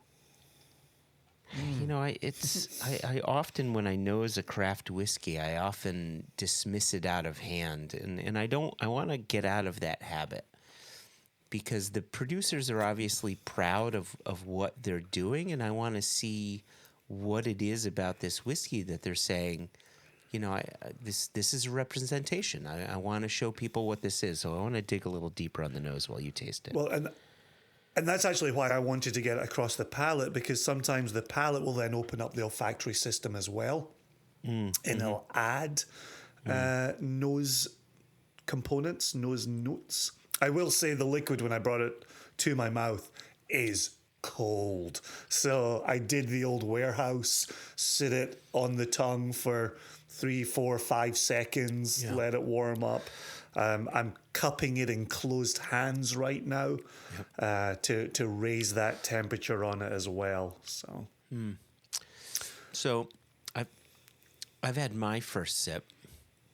Mine isn't as cold as yours, but Not the temperature you keep your house at. Go easy. Good. So listen, someone's got to wear tank tops and flip flops. Summer loving had me a blast. Across the palate, the alcohol seems quite low on this, though there is a bit of prickle going on, a little bit of spice, some oak-driven spice going on here, or at least I think it's some oak-driven spice. I don't know if there's, some raw. It's clearly an American craft whiskey. I think we can likely agree that that's what it is. The signs point in that direction for me. Do you get, as much as we're talking about that green branch note on the nose, it can speak to craft and can speak to smaller barrels, do you have that continuing on the palate? Is there anything on the palate that would make you say, that might be smaller barrel, or has it relaxed a little on the palate for you? It's relaxed a little. I feel as if the nose was a bit disjointed. On the palate, the flavors really come together, and I would argue in quite a nice way. However, the alcohol just seems so low on this that it just feels flabby. It just it's a bit flaccid. It's flaccid across the palate, Jason. I would agree with that. I will say though that note you're talking about the oak spice, I find that gives a little kind of burst around the edges of the tongue. And it's interesting, thinking back to last week's Extra, where we're talking about the Canadian Club versus other Canadian ryes. Canadian Club had that kind of singular hum to it. Yeah. But other Canadian whiskies with rye in them have these kind of jumping off points, these kind of spicy moments, and that's what I've got here. There's kind of a singular hum to it, but then a little bit of that oak spice lifting the experience. Yeah, it's like that. There's a bit of it that just wants to get out, and I wonder.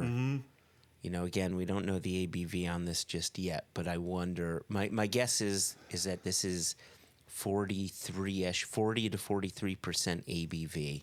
As a guess, and if this were at 46% or more, some of those notes that you're talking about may want to be like, and here I am. However, I do wonder if it was a conscious decision to bring the ABV down so as to bring the overall flavors together a bit more.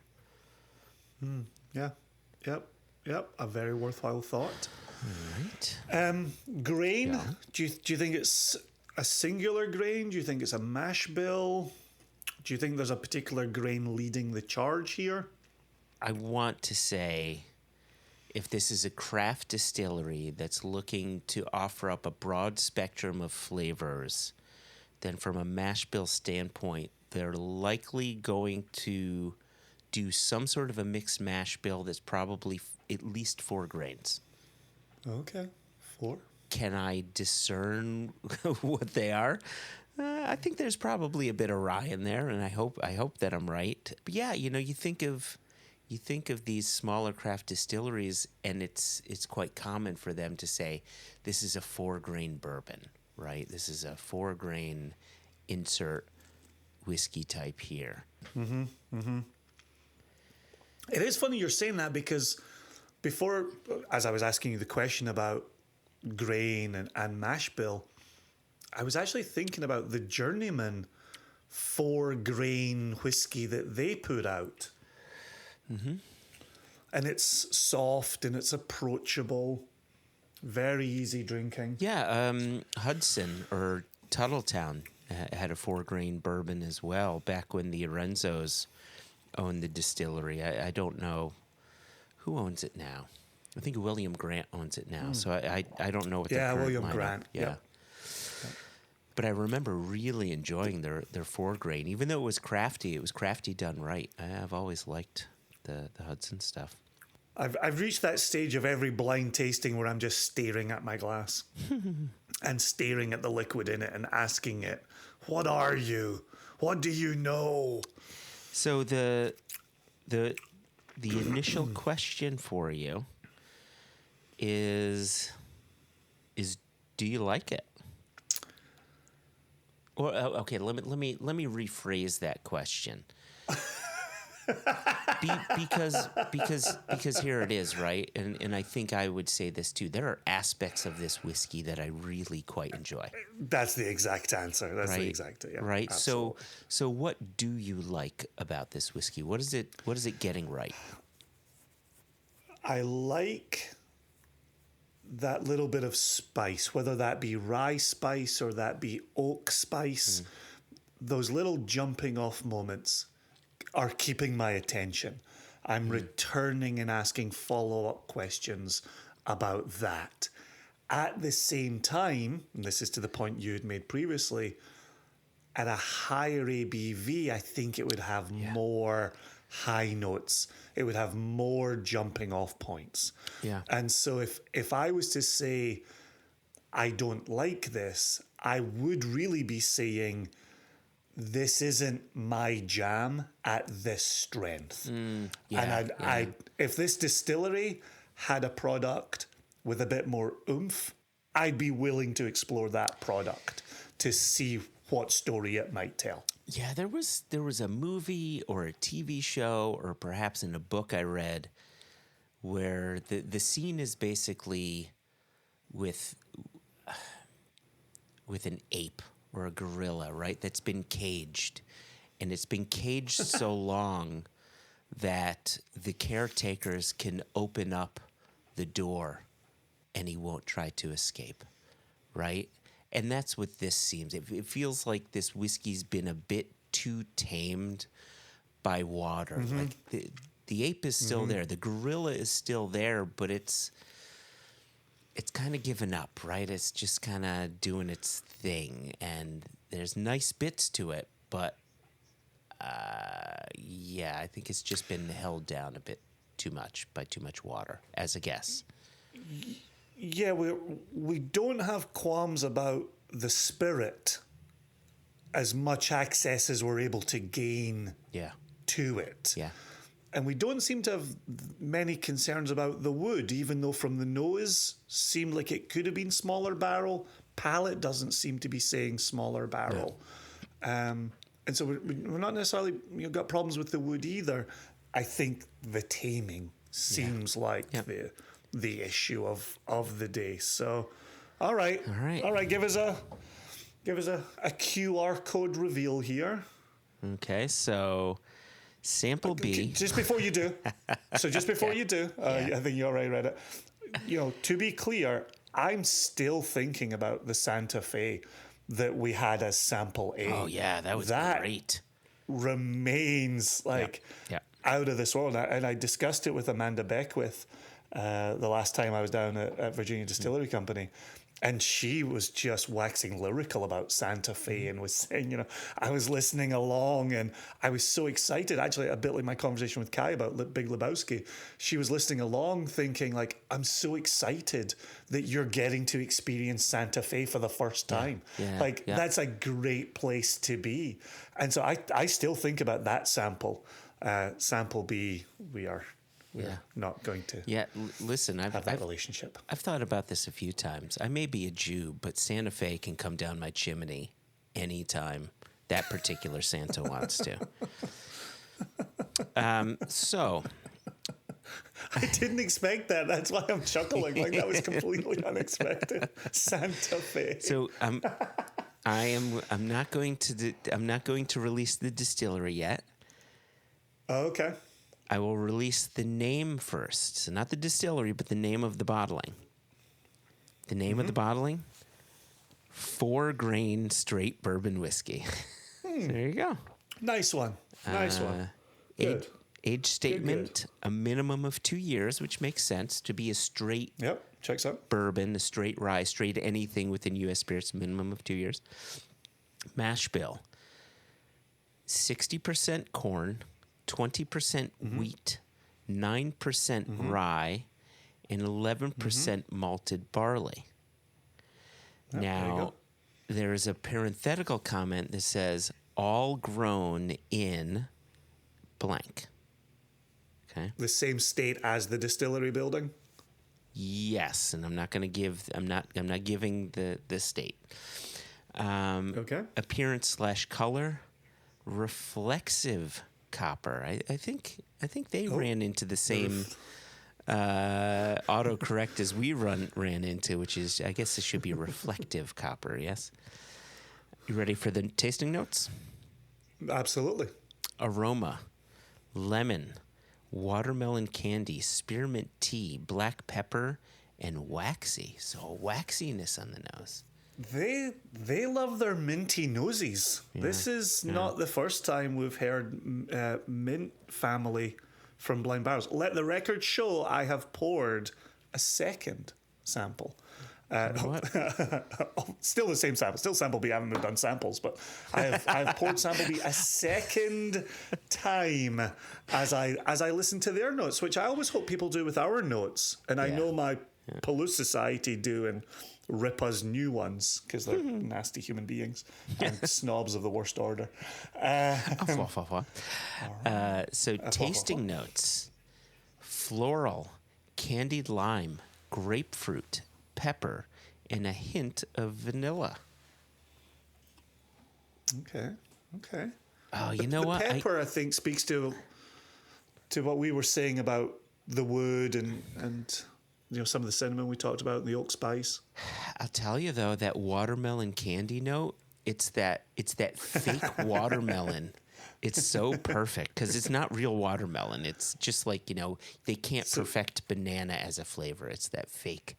So a Jolly Rancher, right? A watermelon Jolly Rancher. Yeah, or like a watermelon bubble yum gum, Oh, okay. Yeah. Okay. Yeah, Gosh, I remember yeah. my family in Dallas used to bring over the grape and the watermelon Bubblicious. Yeah. Oh, and it was just like, Bubblicious, yeah.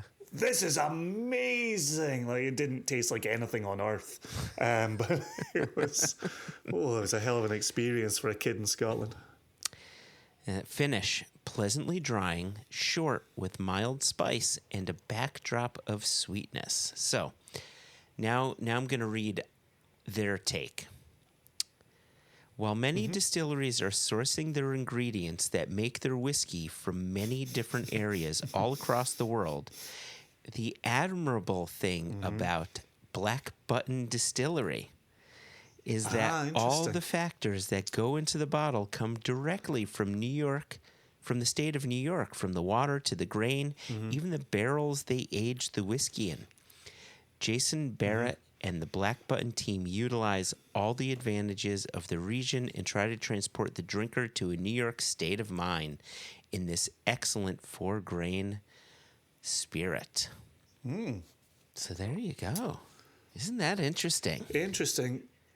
I will say from the very beginning with Black Button, we have talked experimental with them and we've talked rye with them, especially Empire rye. And then, we talk about experimental. Last time you and I were on site, we had the smoked corn bourbon. Yeah, that was brilliant. That is cracking, absolutely cracking. So what is the stated ABV on this? So is it 90 proof? I don't even know if it's that high. What's the ABV on it? It is 80 proof? So I'm not going to give you proof because I fucking hate proof. 42% alcohol. So there you go. I mean, right, it's at this ABV. It makes me think of Wild Turkey 81, right? Which is, it's meant to be a whiskey for mixing. So I wonder if that is the purpose of this, to be that well bourbon, that mixing bourbon that's got a bit of spice to it, maybe a bit of mint that they're talking about, to make just a solid, easy drinking old fashioned or something like that. Which was the point that I wanted to make. You and I own plenty of Black Button bottles. We don't own this bottle. No. And the reason we don't own this bottle is exactly what we said during the blind tasting. It's too soft. It's too tame. I want more grain. I want more spice. I want more Black Button presence in my glass. Yeah. Yeah. Yeah, and I would argue too, I always liked what Michael Jackson, the beer and whiskey writer, said, which is, you always want to say good. There's always something good to be said about the drink in your hand. So I don't want to crap on this. However, this is the first Black Button experience I've had where I found, at least on the nose, because I think, we both agreed on the palate, everything came together, but on the nose it seemed disjointed. And I've always found blind barrels. I always found Black Button's whiskeys to be very well integrated, despite them using, some smaller barrels as well. So, is it an age thing? I don't know what it is. This would make for a killer old fashioned, just an easy drink, and bring some friends over, make a pitcher of old fashioned, and just have a night, Yeah. I'm glad that we could still identify the texture of it, even at that 42-something%. I'm glad the oils are still there. To your point during the tasting, right? Non-chill filtered, just watered down to that point. So, I think if this is your jam, you're going to be very happy with it. For me, it's just not my jam, and I'm happy to I'm happy for Black Button to sell to people who aren't me, because I am but one man and I cannot prop up an entire distillery by myself. Not with that attitude. Tell you what, though, it has me thinking, okay, what Black Button am I pouring right after this? Because I'm going to grab our Black Button right now. I was going to say in my office, ours is the only one of theirs I have. Oh, you know what? I have their cask strength bourbon. I'm going to grab that. Oh, there you go. There you go. So this one's a minimum of 4 years in 30-gallon barrels. So that's sort of their barrel size of choice. And batch number 8, 58% alcohol. And Jason, I don't know if you realized this, but as I go over the label, and my sleuthing eyes, I put my elf eyes on here, and I notice both on the bottom front label and on the back label, this is OU certified. This is a kosher bourbon. I feel like we've had that conversation with them on site. Yeah. Yeah. I guess I didn't remember that, but there you go for our kosher keeping drinkers, listeners out there. You know, if a kosher stated whiskey is something that you look for, then Black Button is definitely going to be up your alley. So there you go. Oh, I like that. It's from a Peeps. Yeah, look at this. You and I step into cask strength and we're back in our safe places. Yeah. Like this has got that oak that we were getting on the 4 grain, but dialed up to 10, if not 11. So rich. Some of the nuttiness I was getting from that 4 grain from them is right here as well. So yeah, It's the I'm in my safe place. Yeah, so this is at least the one that I'm having here is the same mash bill. It's New York State corn, wheat, rye, and malted barley. So same mash bill, but instead of being minimum 2 years old as a straight bourbon, this is minimum 4 years old, and you're looking at 58% alcohol. Everything just jives. Everything is interlocked, intertwined, interwoven, and it just sings. This is great bourbon. Do you get any, because you're dealing with the same mash bill and the same yeast, whereas our release was different mash bill and different yeast? Mm-hmm. Are you getting any of that nose that we had, that green branches that we had on the nose? Are you getting any of that in your cask strength Black Button? No, I'm not, because I think part of the reason that we got that is, at least on the nose, that the grain and the wood were not integrated, and here they're clearly integrated, and so everything's sort of combined, sort of Voltroned itself between the grains in the wood, and so now it's that green sort of branches. It's heavier, it's darker, it's earthier. This is almost like an autumnal bourbon where we were getting bright and fresh. This is heavy and dark. Mm-hmm. Earthen floors, like just really, really nice. There you go. No complaints there. So good times, man. Good times.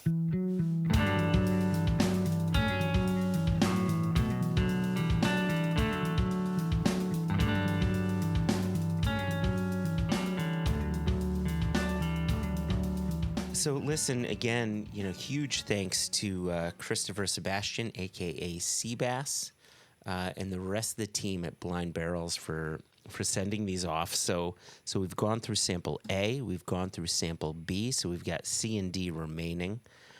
You think we could do that before the year is out, Jason? I think so. I think so. Well, maybe not all of them, because we've actually got another couple of samples came in that will make it onto the next episode. Oh, so. That's true. That's true. So yeah, we might be closing out Blind Barrels in the new year, but we will definitely get it done in season 7. Yeah. Well, listen, regardless of us either liking or disliking or not connecting with this whiskey, the fact that you get to just explore it without any information, that is fun. That is the thing with Blind Barrels, or not just Blind Barrels. I don't want to sound like we're a commercial for Blind Barrels, though we totally, appreciate them sending samples off. But being able to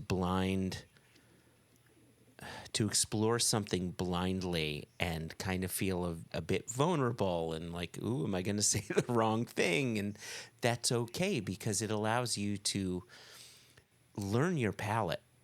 And both you and I are pretty bad at blind tasting. So it's, we're I'm glad we got exercising 4 grain today. I'll just pat myself on my back with that one. Oh, we're not patting ourselves on the back? All right. I said also 4 say grain. that about You Journeyman. agreed with me. You agreed with me. It's amazing when the ship's going down, it's us, and when the ship's rising, it's you. Wow, what a captain. Wow. Wow, we learned something about Joshua today. I hope that's valuable to you listeners going forward. So, okay. All right. That's a victory for Joshua. Mark that up. Yep. Good job, Joshua. Yep. America. I'm really impressed with you this day. USA. Yeah, well done, America. USA. Well done, America. There we go.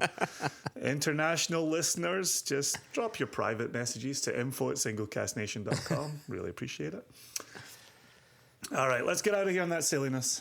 All right. Oh, is that it? That's the end? Yeah, that is the end. All right. Well, huge thanks again to Matt Johns for taking out the time to talk to us from the future. Thanks again to Jesse Scarborough. And our hearts really do go out to you and your family and your grandmother. And then, of course, to Christopher Sebastian and the team at Blind Barrels. You really help to make these episodes a ton of fun, add some new spice and flavor to what we do here. So we raise our glass to you all. And hey, listen, if you want to be like Jesse or some of the other people that write into us, you can email us questions at onenationunderwhiskey.com. You could also email us info@singlecastnation.com. And hey, if you like the podcast, if you love the podcast, then please go ahead, give us some, 5 stars on Apple. Say some nice things. If you leave a comment, we will read that comment on the podcast here and make sure we're name checking you. So please go ahead and do that. And I guess on that, Jason, we shall get out of here on saying, what do we say? What do we do? Do we say cheers? Do we say peace? I'm kind of digging peace these days. All of the above. Yeah. All of the things to all of the people all around the globe. Cheers. Peace. Peace. Out of here.